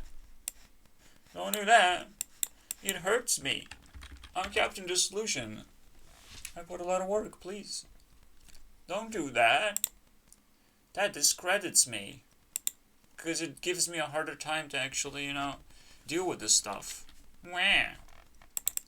You can figure it out eventually. This guy is 40 years old. He definitely chose not to figure things out. So, here you go. By figuring things out entertainingly, he's not figuring things out. And he doesn't have even a good channel. just has a very high quality channel. That's it. You know, it's not an achievement by any means. So what is the last thing to know is, can you think with feelings? No. That's feel with your head, right? But again, to feel means to actually craft a feeling, right? It's a completely new feeling. You crafted it, basically. You pretty much have the capacity to do that as well. You have your heart pretty much, like pathways of feelings that, like, super quick. Alright, so if you see a fucking triangle, now you know what that triangle is, because you should have watched a 3-minute video that I made. Okay, about triangles. And how sexuality just overrules America right now. And guess what? It overrules me too. If you look into my YouTube map, there's nothing but sexuality all over. Besides games. Game developers can kind of squeeze in here. Everyone else, pretty much one way or the other, one because of sexuality. Okay? There are exceptions. Those exceptions are notable exceptions. These are fucking politic narratives. Zed is just purely music, I would say. Nothing spectacularly, you know, overwhelming with girls and shit. But usually that's what happens. Like TikTok, definitely a thing here. YouTube Rewind, you don't have to look at it as something that has points because I just manufactured it. Okay, these are all girls, except Justin Bieber, who, you know, of his relationship with Selena Gomez, technically makes him kind of more of a girl than a guy. I mean, it's so fucking weird. It's absolute domination of sexuality in a way. And I'm like, there is no escape in a way. I can understand that. Just don't build a culture around it, because that shit's boring, difficult to manage, very offensive to everyone. Everyone pretends that there are rights and things that you can do, but you never stop fighting for stupid shit, basically. And the thing that you win is basically sexualizing your culture, which is pretty much death. You know, once your culture is sexualized, once virgins can't hide anymore, because they're in absolute shame and torture, well, it's game over. Your culture has collapsed, because normally a virgin should last until 30 years. Who would have thought, right? In my calculations, 30 years. Because right now, how do I feel about myself? I feel like I'm discovering the world, but I'm not joining the world. But the world is gonna notice me, one way or the other. That I'm a little bit, tiny bit higher, and it's like, how do I lower this person? That's the only thing, you know? Sexuality is a way to lower people who are above you, at least down to your level, right? It's a very, very deep interaction. It's almost like the weirdest conversation you can have with a person. That's what it is. Your identity doesn't fucking matter. Your rights don't fucking matter. It's just a conversation, dude. Don't fight for it. Don't create politics out of that. You will lose. And Americans are definitely gonna lose. And I hate it. I hate to care about it. I hate that Americans have actually hijacked the internet and have to fucking bleed this culture all over, and everyone cares about all the little things that actually don't matter. They don't matter. It's just triangles. You can just simplify down to a triangle and it's game over, basically. Because that's fucking stupid. And that's how I generated feelings. Okay, this is how I feel things now. Bunch of triangles. That's how I feel about American culture right now. It's just a bunch of triangles, dude. And I'm not even talking about a relationship triangle, by the way. You could call it a confliction triangle, if anything. It's a just it can represent sexism, racism, homophobia, all those things that you care about. Transgender, let's go, man. Triforce is your transgender, okay? You want a transgender right there. Let's ruin everything with triangles right now. Is that fucking easy? This is Triforce, this is not 4-Force, so I don't give a fuck. I don't give a fuck about number 3, okay? Don't attack on my squares, okay? Fucking don't. You touch the square, you better hope you stay alive another year, you know? You better hope 2021 is gonna be okay to you. Because that's all you're gonna have, is just hope. You don't know me, you don't know what I'm capable of when you attack a 4-Force. You can eat your Triforce anytime. And that shit is black right there. This doesn't exist. Okay, it's undefined. You would love that to be defined, but it's undefined. And we could actually break it down if we want to. We have 4 elements. If there would be a 4-Force within triangles, how would it look like? Probably wind wants to be on top, but fire's on top, as always. Water is with M, by the way. I'm pretty sure this is wind, and this is why it doesn't actually exist as a 4-Force. Because wind is very scary for triangles. We can dig deep into this. I think Earth is here. It's like super deep, super away from this. This would be an actual origin point, not exactly a center point, but it's kind of a center point. It's kind of a pivot point. This is where it all starts, so it's water right here. Here we go. Water gets countered immediately, but Earth doesn't get countered, but eventually it gets countered here. That's pretty cool, right?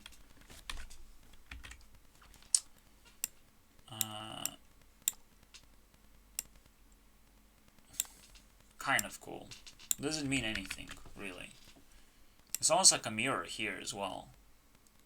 It's like, oh, you like playing with mirrors? How about this kind of thing? Let's call it wind. Wind. Almost like a mirrored mind. Right, but because it's a mirrored mind, Earth people are very okay with winds. Oh yeah, I like that.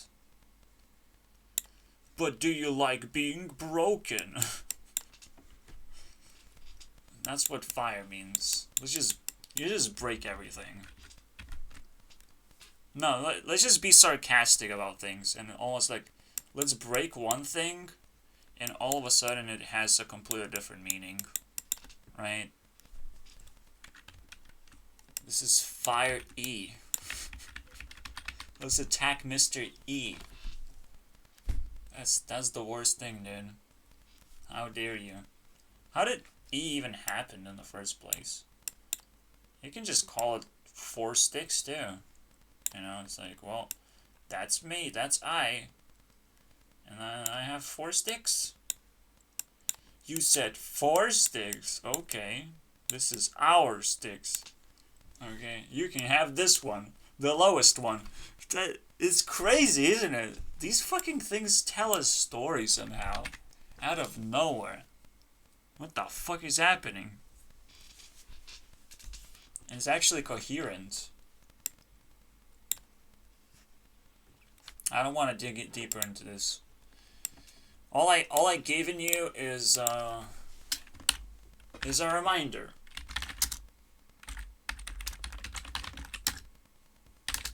Star Force says American culture is nothing but triangles. Sexy triangles. Oh my god. And how many ways we can put triangles so they're super sexy and duper. Oh wow. That's how families look like. There's a big guy and a little girl. That's how families are made. You bet there's a lot of fucking weirdism. Okay? The governism. Right there. Everyone knows this triangle. Right? And G in the middle. But that's governism right there. Not anarchy. How would anarchy look like? It also looks like stupid garbage, right? It also is a triangle. I just hate that G and A are also triangles.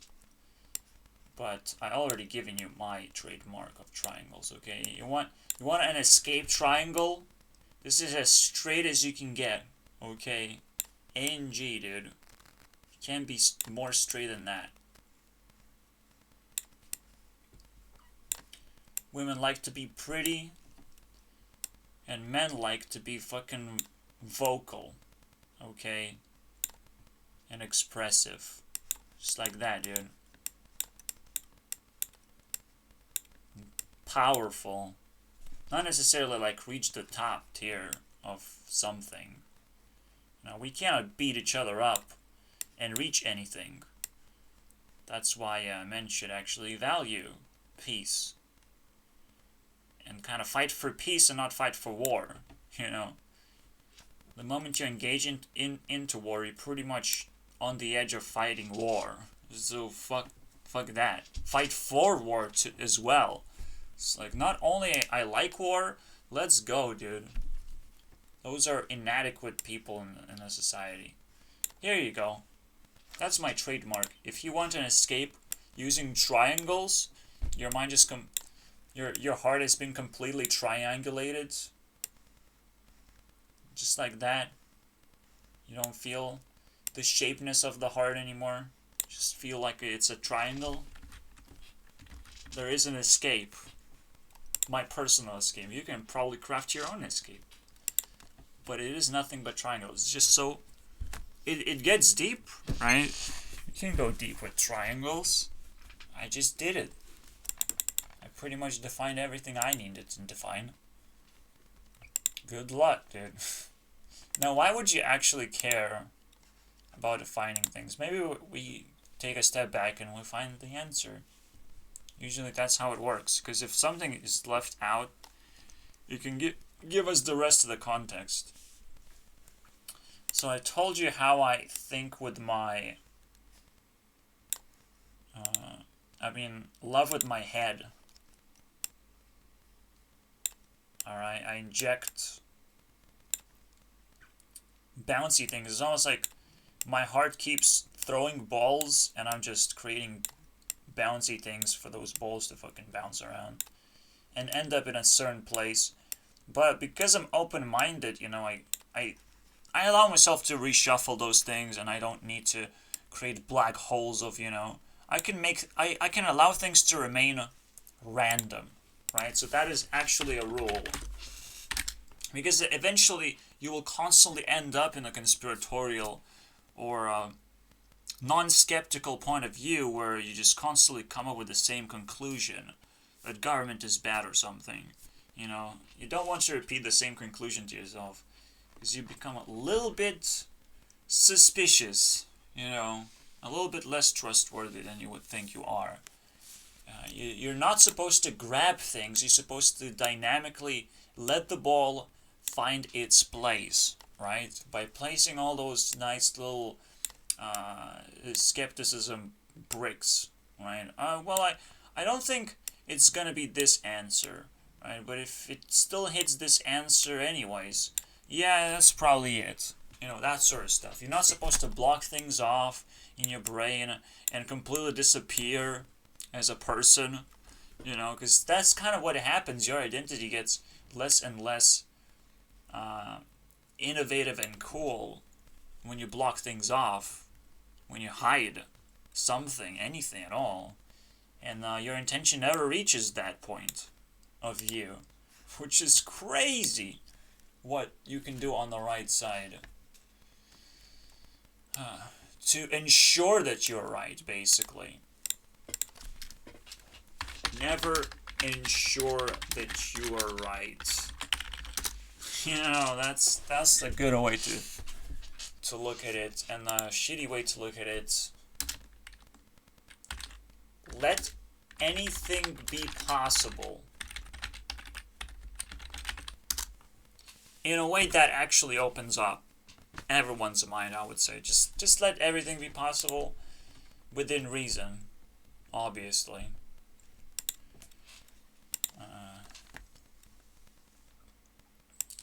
And you can always play around with a few bricks. Not too many of them. Don't bounce around your opinion out of nowhere. You know, oh wait, the rules have changed. Oh, that's cool. No one's cool about you changing the rules constantly. First, you have to open up your defenses if you want to be honest, and then just use fucking simple rules, 3 bricks or something, and fucking set them in place, and maybe next day you can reshuffle those blocks or something. Because we're talking about blocks, right? Eventually, when a person gets blocked, when I get blocked, it looks like this, and you use so many resources to fucking do it.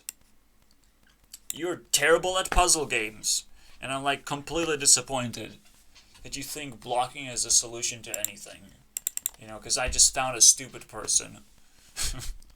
When I find myself in a box, that's a stupid person. So another reminder that being blocked just exposes someone to be bad at logic, I would say. Because one way or the other, they're bad at logic. They've either used a lot of resources, whether it's temporary or not. You know, they have hurt you in that moment, and they have to apologize and show that they have changed, and they have changed the rules, and they're just such nice people. Or they have never cared about you, but then the question is, you should just shrink me. You know, you should just use anything other logical move possible. You should just try and move me, you know. But that just proves that you don't have influence, too. It's just so deep and crazy. Okay. And I always love with my head now. Okay. Because people are not doing it. It's quite tiresome to do, to build nature in a way. To build yourself in nature. And it's almost like something you have to break through to have this ability in the first place. Now, no, it's feel with your head. Yes. Feel with your head.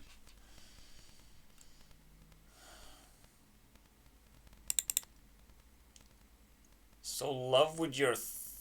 No. Think with your love? What would that mean? But this love with your head makes sense. But thinking with feelings doesn't make sense. Okay. So we have heart and the head. And the mind, basically. So, and there's a realm of feelings, right? There's a feelings highway. And that's another thing, you know, in order to keep the highway on a roll, you can only block a few pathways until, you know, your mind really wants to come back anyways. Your heart really wants to come back. So you can only put a few blockages. You shouldn't block a thing entirely, because you would actually have to block this path. The moment you're doing vertical blocks, pretty much, that's when you're wrong. You're just wrong. You never tested anything. You're just trying to avoid something. You have fear. That's how fear is defined. Congratulations, we did it. Alright. You have fear. Now, you can probably do it like... No, but every time you put a block here, you're actually ensuring more and more that it's not it. Right? That you can't quite come back. But if your heart still wants to come back, it has to come back. You know?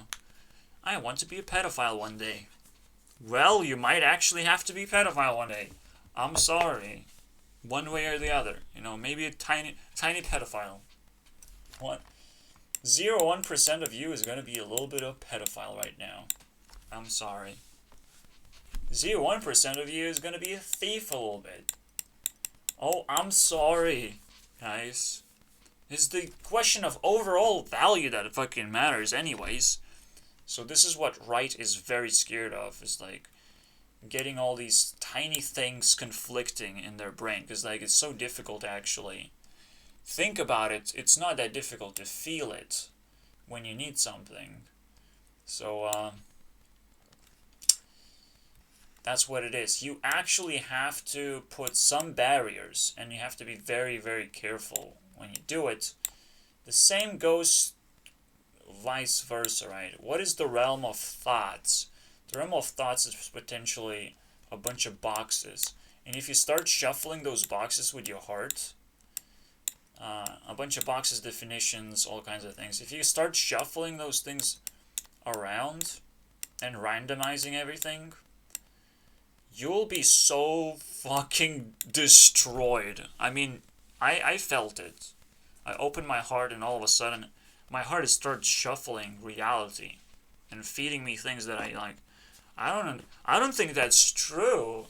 That would be crazy if it was true. And yet I was starting to fucking hear voices all of a sudden. Like, what the fuck? For mostly my own thoughts being projected somewhere and being so fucking ridiculous. Then self-esteem grows up, and I'm like, what the fuck? Where did that come from? What is happening? Why do I have this tremendous fear now that I shuffled a few boxes? What would happen if I keep doing this? It keeps getting worse sometimes, or it just keeps getting more entertaining in a way. It's like, what the hell? I never thought I could feel something like this. And that's what it's called. One shuffle is called a matrix, and it has to have a very good reason for why you should shuffle that shit. Matrix. Because you want to be able to shuffle things and unshuffle those things, and test the value, basically calculate the matrix in the end. But that's why it's so easy to call it a matrix, because it's a trick to your mind. You trick your mind to believe a certain thing, and it could actually turn out to be true. This has nothing to do with conspiracies, by the way. This has more to do with the left, or like extreme left, I would say. Shuffling and opening matrices of weird things, basically, that people could believe in. Okay, but it's not deep enough to actually understand what those things actually are. So maybe we should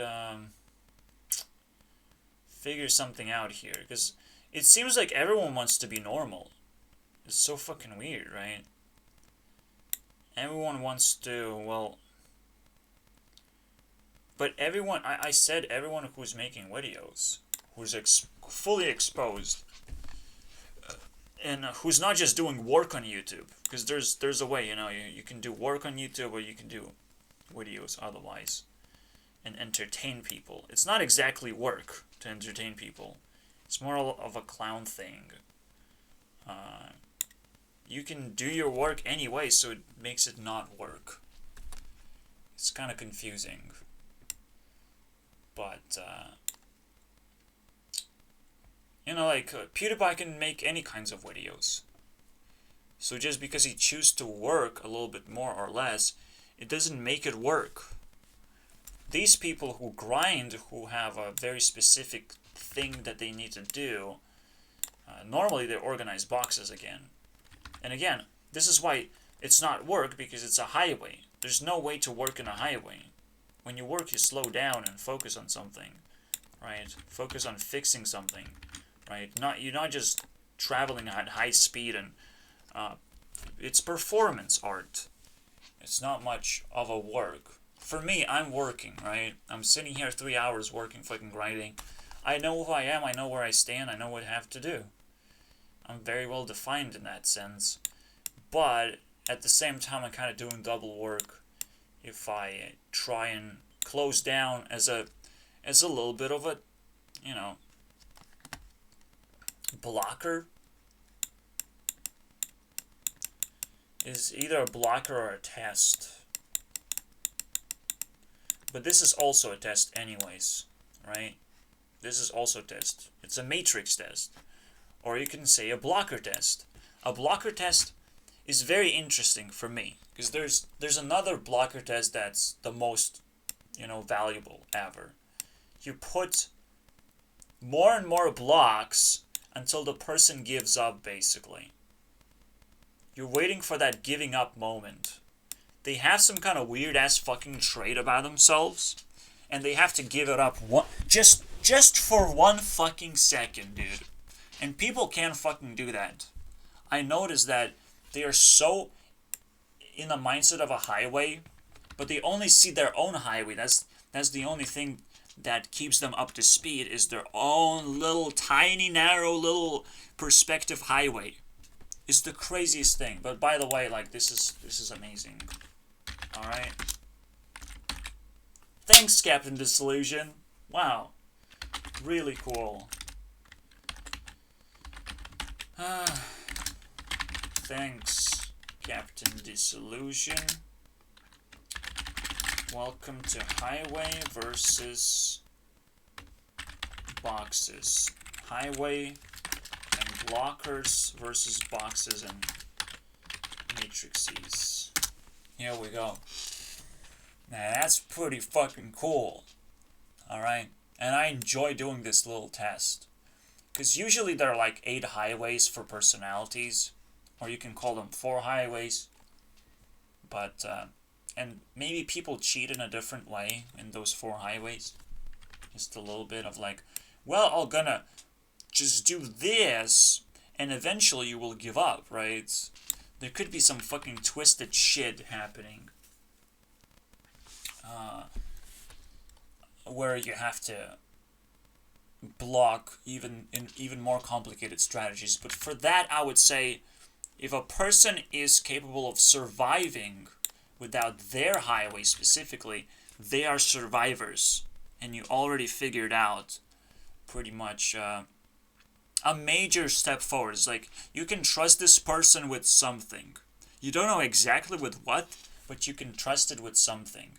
Because they have managed to survive in a new highway no matter what. Or at least in a different highway of thought or of behavior or whatever, right? They have been able to survive and actually satisfy you. So I did use Anicia to figure this out as well. There's a lot of resources that have been used. I have to be appreciative of those resources. It's so fucking crazy, right? The deeper you go, the weirder things get. So, this is a blocker and matrix test. Okay. What about the matrix? What was the problem again? Again, you're shuffling definitions. Oh, what do the people actually look like they're doing? So I don't know what people look like in conspiracy models either. But they potentially have a special little highway created to just wiggle you into this until you give up, basically. And it's like, oh yeah, okay, I'll follow your stupid highway, and I believe your stupid shit, basically. Or something. It's really hard to actually tell both of those cases, because they're not used to actually doing crosswork. Like creating a matrix. That's not what people do most of the time. They don't know what that fucking means. They don't want to open your mind, because that would cause fear and uncertainty, and they don't know how to handle that, because that requires love and compassion. How does that fucking work, So, the same way here, you don't want to block it entirely, you just want to block it momentarily as a conversation tool, as to expose a person momentarily, and it's good enough. You hold the key to that person, pretty much. So it's a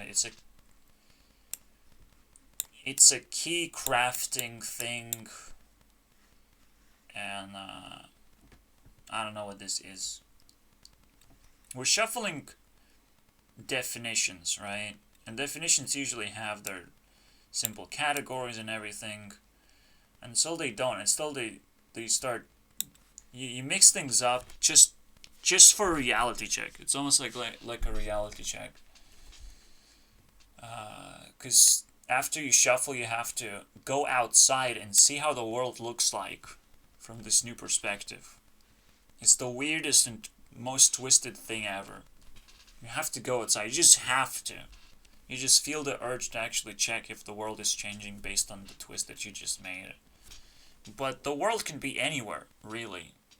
It's just, you want to have the most easiest version of the world to understand, or like a version that you have never really experienced before, right? So that's actually the easiest thing to understand because it's completely new, but you have lived and survived and understood so many definitions. So if you just twist something and introduce it in your life as new, it's very easy to understand whether it's a bad thing, it's a good thing, should you keep it, should you untwist it, whatever, right? You figure it out.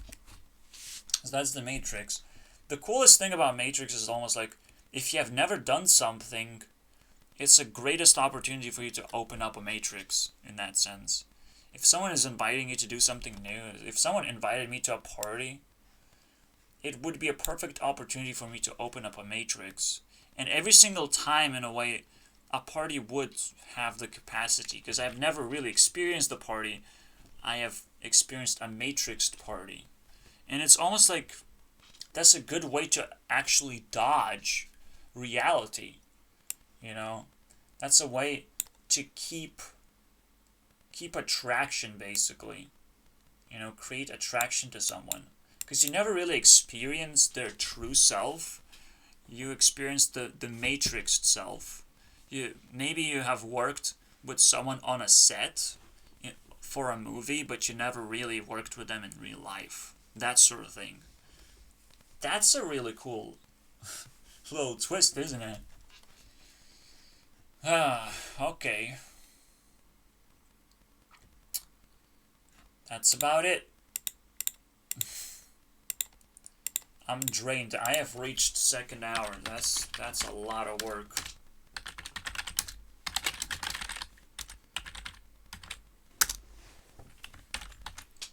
So what just happened? Well, we figured out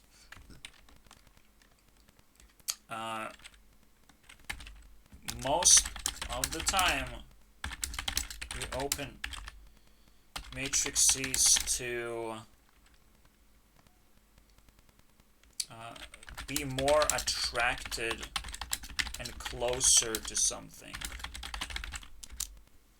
And when Rebecca Black releases a video or two songs at the same time called Closer and Sabotage, Self-Sabotage, that's the coolest thing, because that's exact reference to what she does to herself. She does the Matrix thing to be closer to people for a long time, extended periods of time. Sabotage. But in a way, she's probably sabotaging herself a lot. A lot to be able to be close to people. And closer every time. Very cool. But it's probably further at some point. This does look like a wind pattern, right? Just shuffle definitions. And then this would be a fire pattern to block things. So it's like there are in fact 4 elements acting. There are straight elements and there are fucking hijack elements or something? No, they're like hostile elements. There's straight pure elements and there are hostile elements. Here you go. We're getting deeper now. These directions are actually elemental directions. They're totally fine. So what Captain Disillusion potentially says that, well, there is no twist, but thanks, dude. There is actually a twist. It was always, this whole thing was just a charade for me to discover this. Congratulations. I hope you're proud of yourself now. Other than that, it's just another way of looking at things and elements and everything. It's just pretty cool. It's like almost like a mini game asking to be made by any means. But I'm just so tired of doing things because people are so empty. I'm like, I'll pour that. At some point, it will stop being empty and made out of nothingness. Believe me, I'll pour down exponentially more and more and more and more and more and more, and stronger and stronger. You know, like you can't run away from this. This is reality. There's no person that's completely empty and completely worthless and useless. Yeah, there's no such thing. We just never really discovered each other, and that's what it is. But I'm doing the work. Why is nobody doing the work on me? Well, it's one direction, right? Just one direction, guys. It is my highway of pure work. Highway that's completely untouched by anyone, pretty much, or something. Because if you reach a high score, everyone cares about you. You become somewhat popular, somewhat of a meme. But then, obviously, everyone just puts a bunch of blockers, and you cannot reach a high score. Ever. Not ever again, dude. Shouldn't do that. Because, you know, when you become popular, everyone figures you out. And everyone figures out your weaknesses, too. And what you like the most, they just block it. They make a Minecraft out of that shit. I don't know. Other than that, it's pretty deep. And we'll rediscover it that's eventually again. And reuse this. And yeah, again. You use blockers to figure out if a person can survive without something. So the question is, like, you should be able to do that both of the times, right? The survival thing. It's both of the times. What does this mean in a survival situation?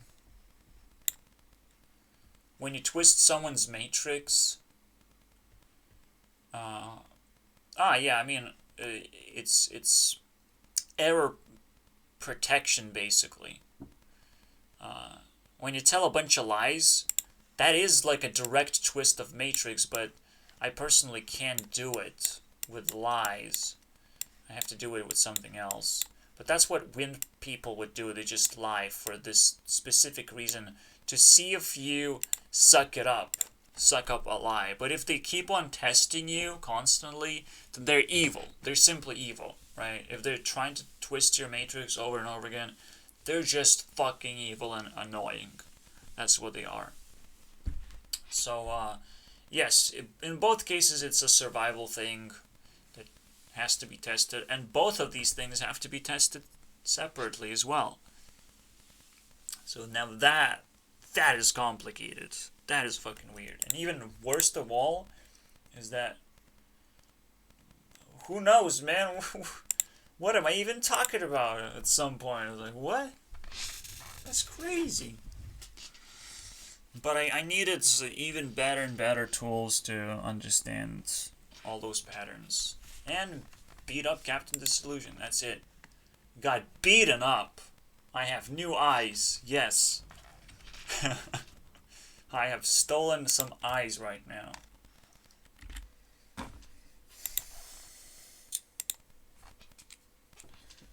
What a double kill, huh?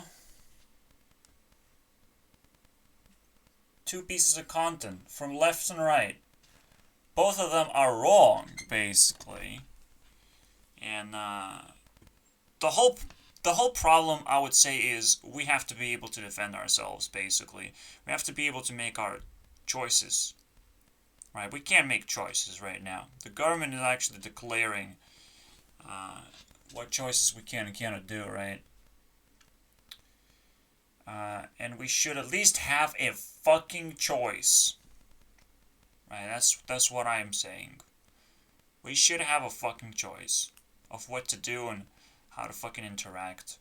And split the country if we want to. If we want a certain rule. Because right now, if we're living in a crisis scenario, where do you go? How do you run away from crisis? You just sit in your home and hope it's gonna fucking blow over? Or do you find a territory where the crisis is negated, basically? Not fought against, negated. No crisis.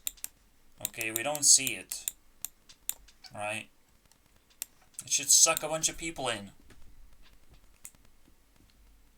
I don't understand. There should be tools for this shit. People should have been prepared for this shit. But right now, the only thing they can do is civil war or something. You know, actually fight back. To show who's boss, basically. That coronavirus is the boss, basically.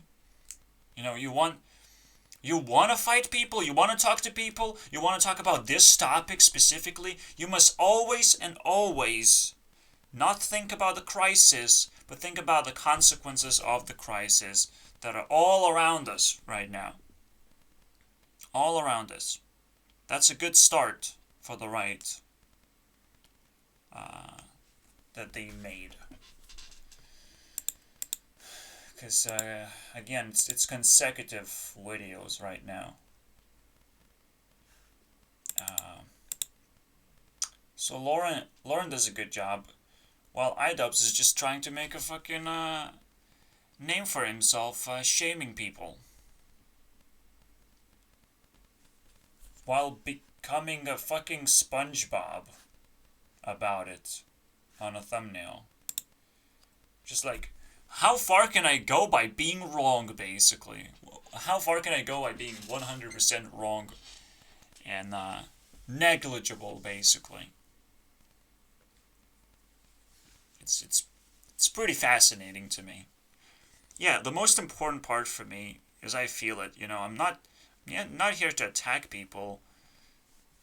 But did iDubbbz did something? Yes, he provided with content, with examples of what's going on. So that's the positive thing. None of his opinions actually matter, right? So here comes another contrast, left versus right. He does a decent video, but his opinions don't matter because he's just shaming.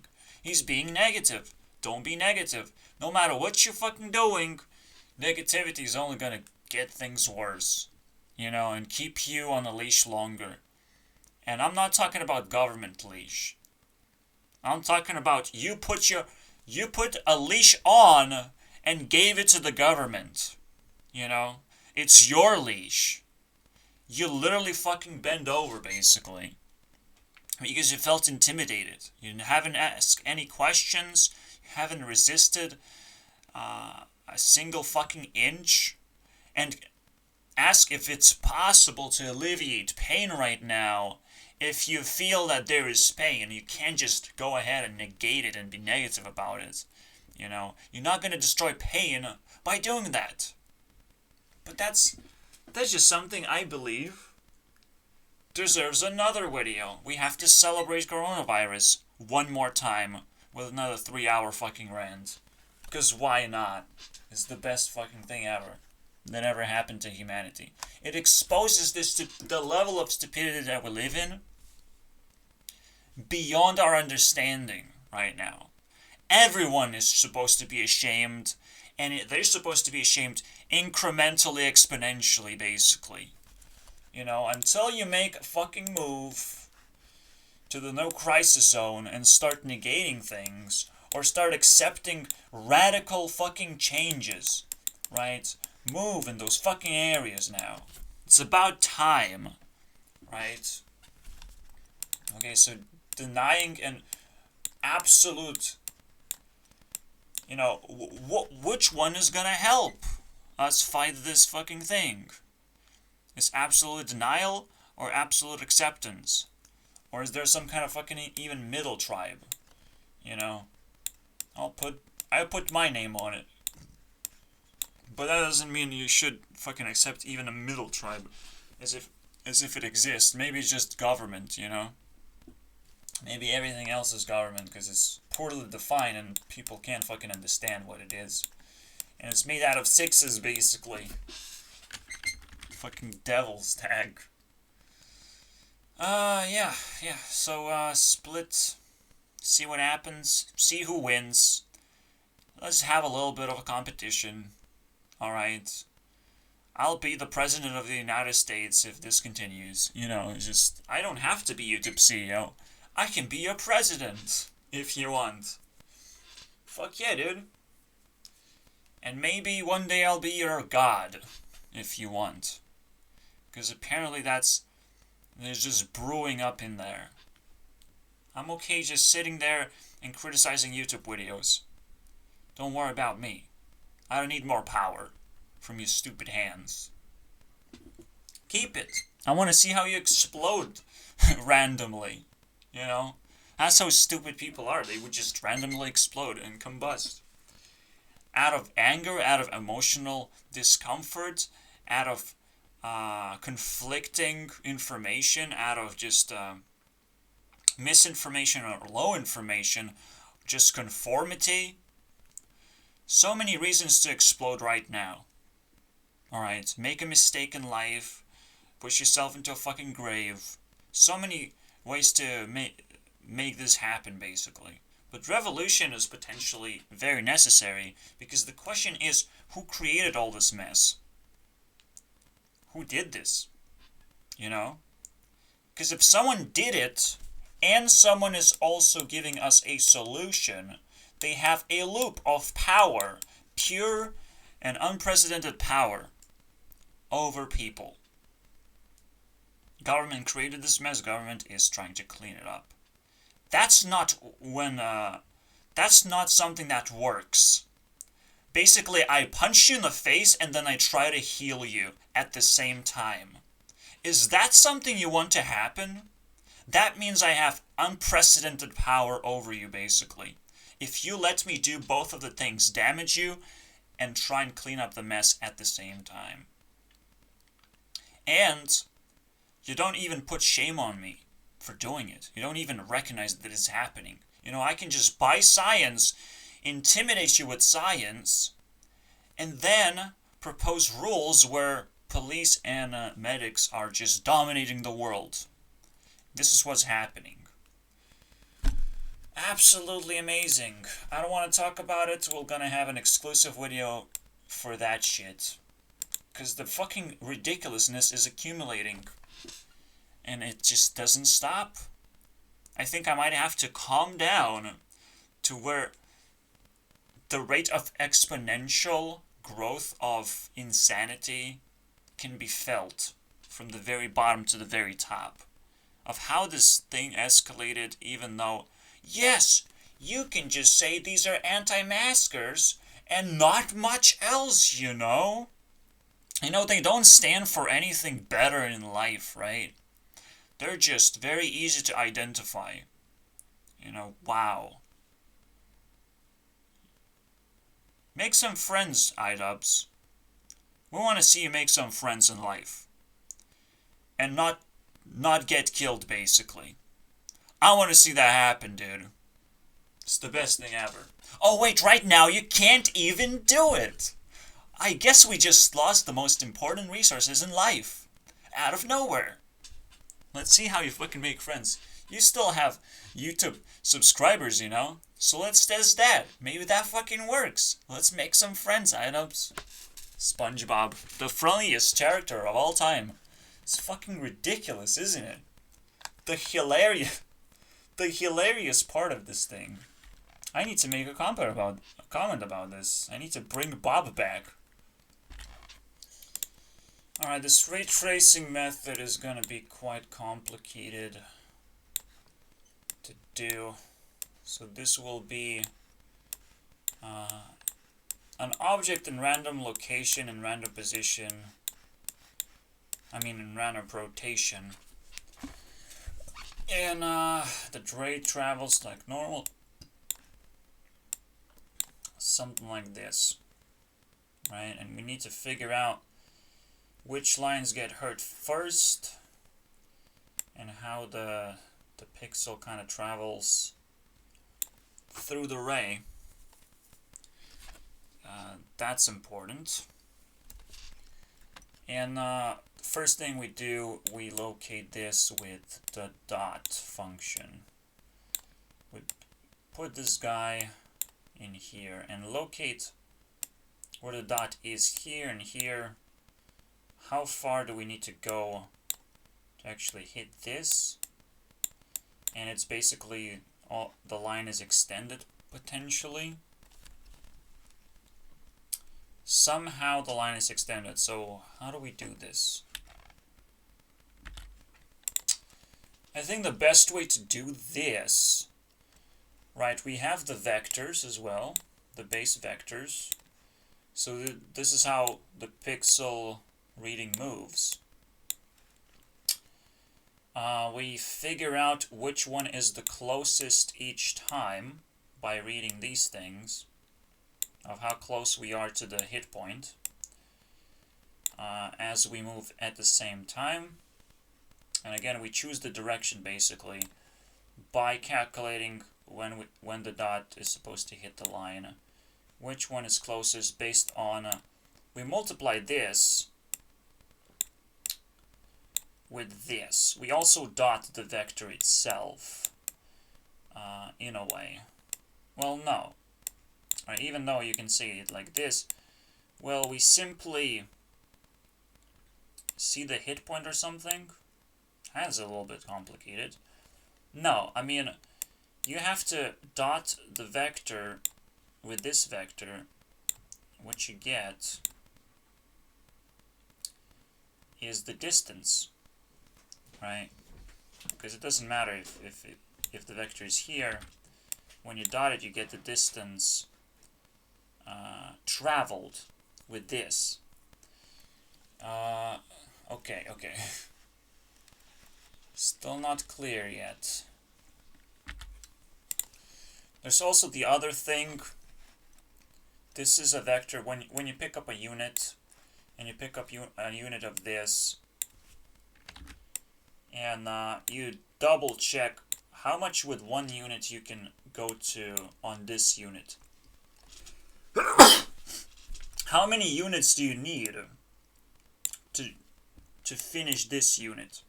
Because if the ray is like this, you need a huge ray basically to finish one unit. If the ray is perpendicular, you know you cannot dot that. You get a 0.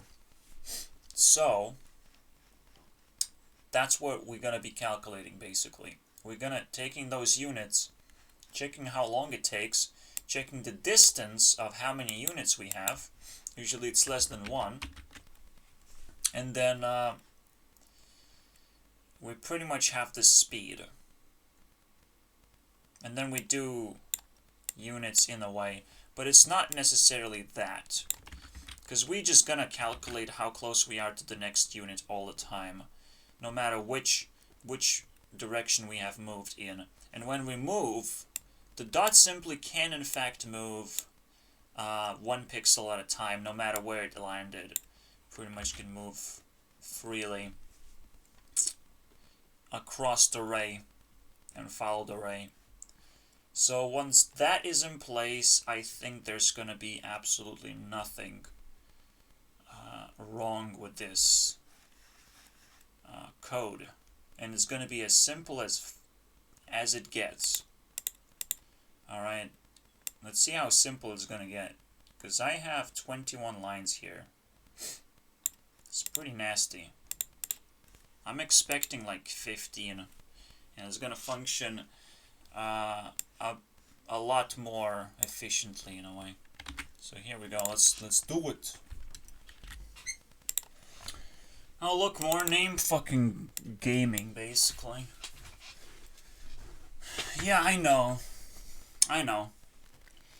In the winter where it's all break loose basically. All your demons break loose.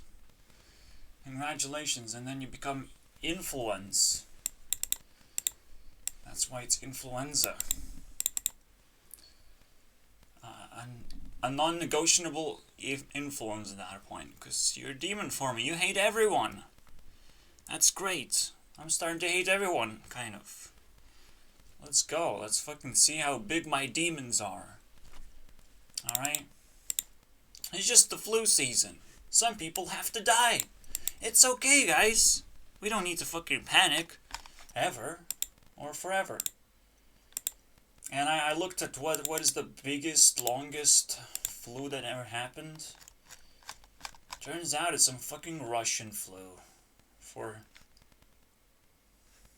Well, Spanish flu was 2 years. That's interesting. We probably should take a look at that. How long was that?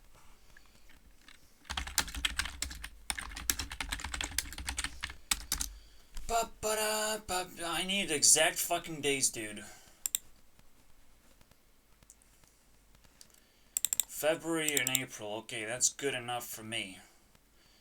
You want to sit here for 2 years? It's gonna be pretty fucking happy. Happy holidays, bitch.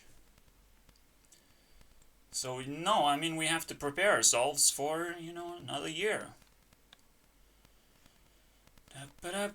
That's about it.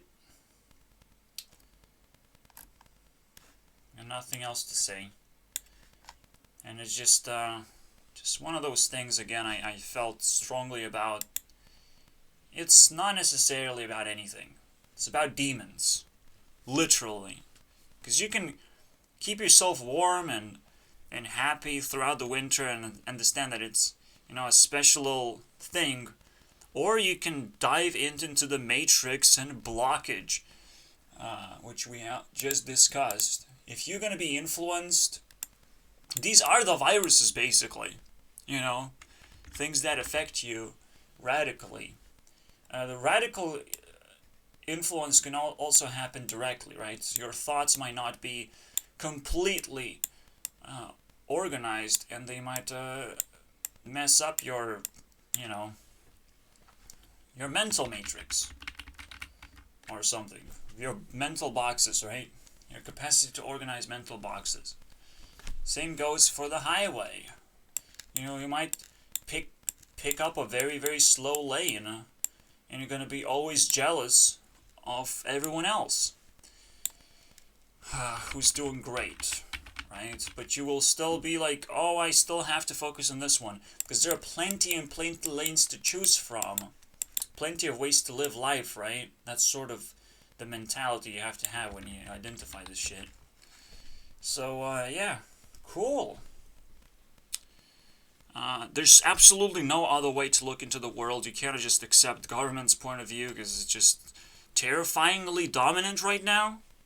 Wouldn't you think? Only the government knows about all of this and has all the control, and potentially it's like, well, no, we're just gonna buy this year like normal, We don't know if it's gonna be normal, but they bought 2 years for themselves. Let's see what they want to do with it, I will allow it. I have nothing. I just have nothing. I haven't given anything from life yet, and I haven't fought and won against people yet, but I'm, eventually I will do it. Being a survivor is not a fighter. Having a purpose is very close to actually fighting, but most of the time you're going to lose the fight because everyone is ready for you to have some weird-ass purpose, right? You have to keep on improving your purpose. So, you don't necessarily get into the fight, but you're capable of winning. That's the actual mentality. And I have to write it down because it sounds fucking fabulous. Alright. Be ready to win a fight without fighting. In the name of your purpose. Right? I got myself into a school fight once. Kind of. With my friend. And because it's such an unstable thing, I was able to defend myself immediately, I think. Immediately. He falls to the ground. I don't even know what the fuck I did. And everyone applauds that. And it's like, well, that's self-defense for you. I don't know how to call it. You know, a person who's going to be attacked is going to be on an adrenaline rush for real if they want to defend themselves. If they have the purpose to do it, absolutely. So there's so many ways to dodge a fight. You probably can actually just do it and win the fight without fighting. Because if you're gonna get attacked, you can already complain that the damage is done. You know, that a person is not trustworthy anymore. But how the fuck do you do it? How do you prove that damage is done to police or some shit like that? It's ridiculous. People don't have power to actually complain anymore. Which is fascinating, because that is the only influence that we would have. Complaining. When I worked in RuneScape, gold selling, customer service, complain. Learn how to complain. That's what influenced me, right? I sit here and I have to deal with all the complaints. It fucking breaks me, right? Obviously, I want to help people, and I want to lean towards there not being a complaint. So, I will start bleeding influence into my management, right? And if someone does not want to bleed their influence and doesn't want to quit their job, keep complaining. It really works, okay? It really works crippling the business, okay? And I'm not just saying it sarcastically. I mean, you just have to do what you feel is the right thing. You have to beat up a person who's just not doing a job. You know, you have to push more work on them. You're not doing your job? Well, here's more. You know, it's like, let's see how that's not funny. When you get more job for not doing your job. It's like, you know, let's see how scary that is. Because there are simple things in life that are immediately scary, and there are things in life where it's a zombie apocalypse, and people can normalize that, and all of a sudden we wake up one day and it is what it is. People eat each other and kill each other. It's just because. They don't even have to have a purpose. They could just be on a survival streak. And that's how they learn how to survive. If we teach people how to survive in this state, as this is happening, is survive, bent over basically. Now there is no escape either, right? It's not. I don't know anything about myself in this case, because now I have to unborn myself. That's the only escape I have. Death, you know? When someone actually keeps poking you and says your only escape is death, it's probably the most dangerous thing they can do to you. It's fucking crazy, right? Because, well, you're not gonna escape my death, potentially. How close you are to my death to not be influenced by this? What if while I'm dying, you die faster because you're so connected to my death? You know, who knows? Death is just such a weird concept. But here's another beautiful thought. Yes, my only escape is death. But while I'm dying, maybe you will die sooner. You know, just because. And it's potentially like, oh, that's why we have to respect old people. No, we don't have to respect old people, because old people can create life. They're a little bit too over control, okay? Overpowered. What we have to respect is old people to have a higher likelihood of dying while being attacked. That is what we can respect. Young people are less likely to die from anything. Not just the flu, from anything. You can fight this stupid war. You can imagine that coronavirus is the war, one way or the other, and just contribute towards that. Contribute towards shit people dying, basically. Not with not wearing a mask, just by hating people. You will make it. Don't worry about it. And guess what? There's one more thing. The more people are stressed, the more people sweat, the more they stink. That's the smell of fear you will not be able to escape. And it's gonna consume the world, eventually. And people are gonna turn into whatever they want to turn into, basically. It's like the scariest thing that I don't want to make a comment about, because it breaks me, you know, like, why am I supposed to tell you this?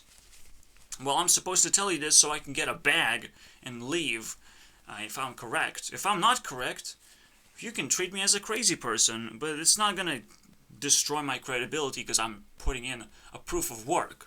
Right, a proof of work is there. You know how long I have been sitting here and being crazy, so you're probably just gonna pay me anyways, because you don't want a crazy person chasing you and unleashing his work onto you personally, right? You don't want me to focus my guns. It's all about learning how to use your body, running the marathon, and you will scare the shit out of everyone eventually, basically. So, the real power of effort is using your body as the greatest weapon ever made. Okay? That's what it is. In the end, it's just your body that you have to use. And if you know how to use it, every day, wake up. For me, my body's crippled, but you know how it looks like. It looks like a fucking old pistol right now. So just come closer, dude.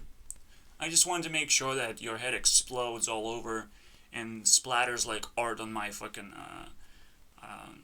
room. I'm the gun. I'm the son of a gun right now. And when I say your brain explodes, you know, I'm just very smart too. So the things that I keep in my brain, you cannot keep in your brain. And that's the fucking contrast that will explode your brain. Or any other body part that's potentially bigger than yours, you know? Now your genitals might explode now. I might even have bigger boobs now, you know, because I love Rebecca Black. That's pretty good breasts you have there. Okay, the things I love can make me bigger, basically, as a person. So fuck yeah, dude. Challenge me. Let's see what you got. I don't want to be challenged, actually, because I know a lot of people can be better. They can be. You know, when they're challenged, they can be better. And they will not give me credit for being better than me, which is the stupidest thing. I have to stab people in the back and check if they're not getting big or something and bloated. Of like, oh, now I found my purpose. I have to back off from these people because I don't know if they're going to give me credit or not. They have to find me if they want to give me credit, because essentially, if you poke a person and they get purpose out of you, it's like, well, I didn't want to give you purpose. I just want to challenge you. It wouldn't be unfair if I would have a chance to lose. I wouldn't challenge anyone if I had a chance to lose, you know? Like, that's fucking stupid. Dream would never challenge anyone into a fight if he has a chance to lose. Fuck, that's embarrassing. Ridiculous. Anyways. Yeah, that's the most annoying part. Dream is right either way. I mean, at some point I was triggered to talk about Dream and his not effort to explain himself, whether he was lucky or not. You know what? He should have been dealing with non-RNG at this point. If we're doing speedrun, just set non-random variables, because nobody likes random variables. Everyone would want to set them up. Okay, so it's not cheating. It's almost like a perfect investment that Dream made, one way or the other. Whether it was luck or not, mega luck. You know, not only Dream was lucky, was mega lucky, because now everyone cares about this shit. It's pretty interesting, actually, because again, when you're doing speedrun, you kind of want to ensure the random variables don't get into your face and everyone else's face, and nobody likes those variables. And yes, they're kind of quirky and interesting to debate about, but eventually it's a conflict fuel. So nothing actually positive happened. Conflict does not necessarily result in positivity. The positivity is within you, because you potentially don't have any friends and you want to conflict with everyone. I want to do that, but please don't do it yourselves. Because I don't have subscribers to be friends with. I cannot make friends. But maybe you can. Maybe you live in a special culture, or a special level of compliance, or a special amount of resources, or special. You know, something that I can't even define right now. But I can definitely define my life. And it's not like I'm bringing myself down. I'm just, you know, I don't have strings to pull right now. I don't feel like I have a lot of responsibilities to do. I don't think that something is going to save me and become my ultimate friend. Because all you have to do is just watch one video and discuss it with me, you know, and be fucking respectful about it. That is a lot to ask. Somehow people can't do it, but it is a lot to ask, okay? I have been sober my entire life, so it's like, catch up, loser. And when you're low on resources, you're gonna be extra sober. Which is scary because, like, what does that fucking mean? I'm extra sober, so, but what if I take damage, right? What if I have to slow down? And I do sometimes have to slow down. And it's a very big question, like, potentially for the next video. How fast, how deep this crisis is? What am I supposed to fucking care about? Next year is gonna be looking exactly the same thing, but people are now, like, accepting it, and the government is, like, getting sadder and sadder eventually. They're gonna let us go, because they realize, oh yeah, the war of demons, yeah, now I get it. Oh yeah, the amount I have invested into science is actually kind of burning anyways. You know, no matter where you put your money, it's gonna start burning. Okay, unless it's in your hands with your purpose, with a purpose. But government does not have a purpose anymore, I think, and that's its biggest weakness. And next year is just gonna be obliteration of the government, if anything.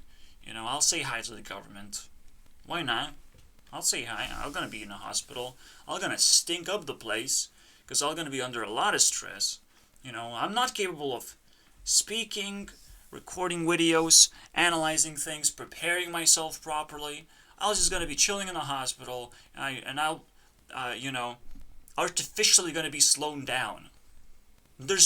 You can be slowed down artificially, because that's not a slowdown, that's a freeze. You know, that's a freeze mage right there, out of nowhere. Hey, hi freeze mage, get yourself nerfed. Next. Okay, thank you next, dude. I don't need this fucking freeze mage bullshit. You know, but that's the nursery mode. You're gonna get frozen. Oh, you're sick. Let me freeze you. Maybe we'll find a cure once you out of the freezing prison. Or you're just gonna accept to hide it all, so you get unfrozen faster. It's one of those fucking attacks. It's the freeze attack. Everyone hates you, basically. Everyone has power over you. When you're frozen, everyone can punch through your face and shatter you. It's just like the biggest weakness mode ever. You might as well be dead at this point if you're frozen. Right? Like, what the fuck is going on?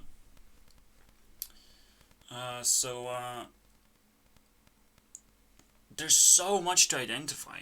There's so much to do in a hospital environment. I'll definitely stink up the place, and I will definitely not be able to share most of the stuff. Despite maybe I'll have internet connection. I'm gonna try not to lose that. But I can't fucking promise nothing. I can't promise that the hospital is not fucking ancient technology and will take everything away from me. You know, it won't let anything occur in my life during those fucking days. I'm gonna be technically imprisoned for an accident. You know, just because someone loves to blame me, and I have been in a hospital, and that's just how it works out. You know, nobody actually has good and positive solutions, but they have negative solutions, which still works for me. You know, I'll take that. If that's all you have, maybe I'll find a better way for myself and for you too. You know, I'll respect your bad behavior. You know, that's the greatest thing you can respect. It's almost the Jesus mode where you respect your enemy because he's stupid. Why would you be an enemy in the first place? Especially against Jesus, dude. You know how how much damage Jesus does? It's crazy. The story of Jesus is probably manufactured to be false, where, you know, we focus on his death. Somehow you got refocused that he died, you know. He got crossed as well. You know what it means to be crossed? I realize now. What it means to be crossed is basically pulled apart in 4 different directions. It's the most painful thing what humble people suffer from, basically. It's like, well, we're gonna turn this humble person into a superhero, and then we slowly peel him apart because he's not gonna be able to handle all the responsibilities, you know. But that's potentially the most impossible attack that I have ever tried to explain on someone. Someone being crossed out. How is this even possible, you know? How can Jesus be pulled apart and consent to dying, basically? Not even fucking struggle for his death. Nothing, basically. You know? You're not Jesus if you're not struggling for your death. So potentially, he never actually died. He never actually angered the government that much. He probably just escaped and someone else took his place and died for him, you know? Some fucking disciple. That everyone is like, oh, that's probably Jesus, you know? Oh, what? Oh, cool. You know, because why would someone betray Jesus? Now, all of a sudden, none of this makes sense. The entire fucking story doesn't make sense. That's potentially what it makes such a big story. It makes no fucking sense, basically. You gotta make up your own sense. And that's the hardest thing to do. That's the greatest challenge of all time. Maybe that's why the challenge is, you know, the Jesus challenge. Trying to figure out how any of this makes sense. You know, oh yeah, someone somewhere in history could have just died for your sins, but that's boring. You know, you have to actually create a Jesus life where it's not broken down and it turns into a religion. Like, there are so many, requirements to meet, that in the end, Jesus just becomes the greatest myth of all time that has to be debunked as a challenge. You know, figure it out. It doesn't make sense. So again, pulling someone apart with responsibility, with pouring down responsibility, it's almost like a treasure. Think about it this way. You're trying to kill someone by giving them too much money and fame and fortune and everything that the world has to offer. The best thing the world has to offer is responsibility. That's what it is. You know? Oh no, Jesus was killed with responsibility.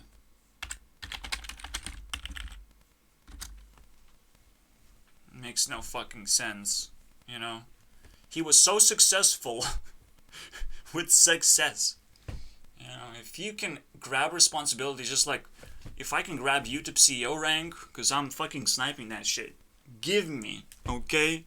Give me. I learned how to snipe this year, okay? I learned how to say give me. Give me this little thingy, you know?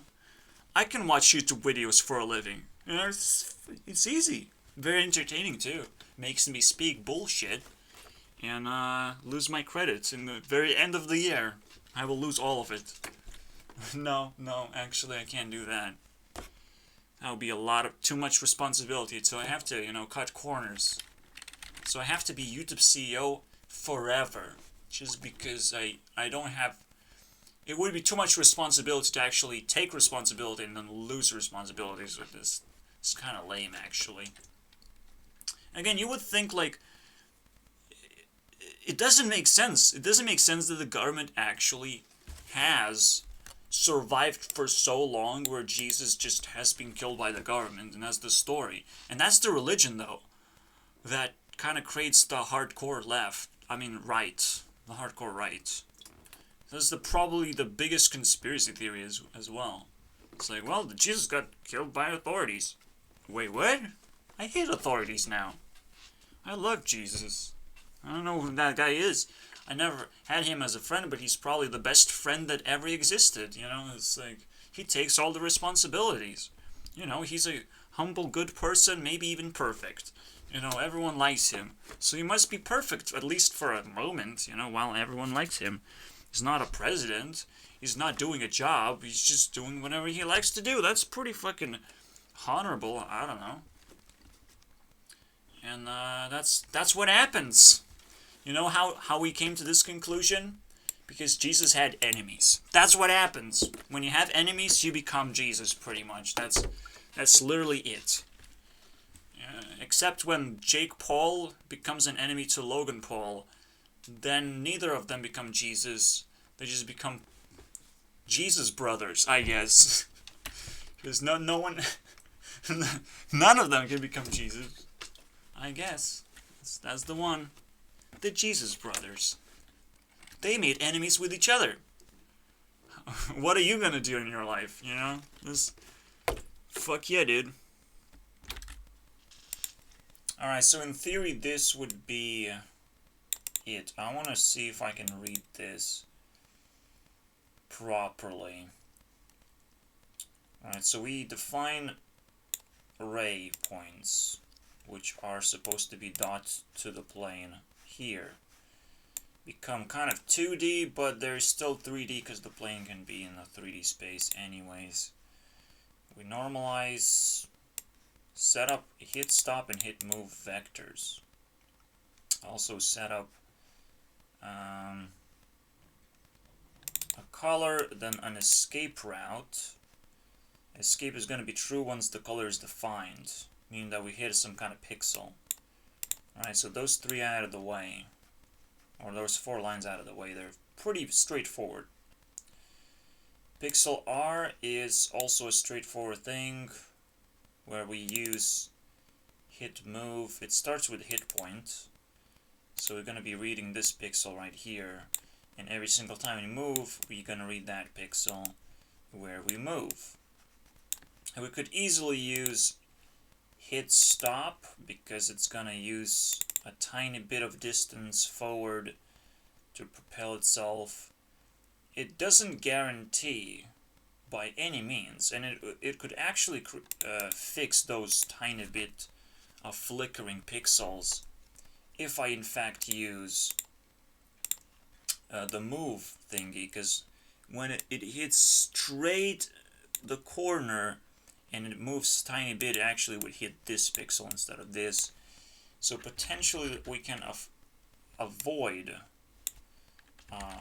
by moving this way, but at the same time it is still, no, we still have to split movement of how we read pixels, just to make sure it's all fine. Alright, so where do we go next from here? This is the main calculation. This is super complicated. I first define these directions. They don't have to be normalized, meaning aligned with a 3D grid, because we just use this grid instead, and we care about this grid. So first thing I do is I dot the point here, this point right here. I have to go back to clean it up. I dot it, meaning that I project it onto those 2 lines, and then I figure out, based on whether it's going up and it's going right, or it could go backwards, right? It could go from here to here, then it's going backwards. It's gonna be basically, I'm calculating the dot, means it's like somewhere in 0.6. It's a little bit up to the right, but if it was going down, well, it is 0.6, but it needs only 0.4 distance to actually complete and hit a wall. And here it's probably even 0.3, and this one is further away. Alright, so I calculate those distances, and I apply direction basically, and then I apply rotation as well, of how the ray is rotated aligned to this thing. So that's another dot function that I multiply, or divide rather, but it becomes, it scales, because the dot is always going to be smaller than 1, so it scales. And we just simply check the distance and move. And this is, what is this? 12 lines of code. So that's predicted, very simple. I don't see a problem with this. There's gonna be 20,000 problems with this, so I just don't want to run the script right now. I'm gonna end the video now, and hopefully you're gonna see me with a working script, and I have skipped all the trouble. See you guys next video. Probably gonna be coronavirus video, cause why not? It doesn't go away, you know, no matter how you pull the curtain. How much you shade the world. Cause like, well, there are people and they're enjoying this, you know. By any means, you think you're you're not. This is crazy, right? I can't even fucking put into words. Because the concept of enjoying what's happening, because whatever is happening, you're enjoying that state of being, no problem to you. You know, whatever is happening, you can complain about it, sure, but that doesn't mean you're not enjoying it. You know, it's just the craziest thing, the craziest concept that we haven't talked about. Next video, boys.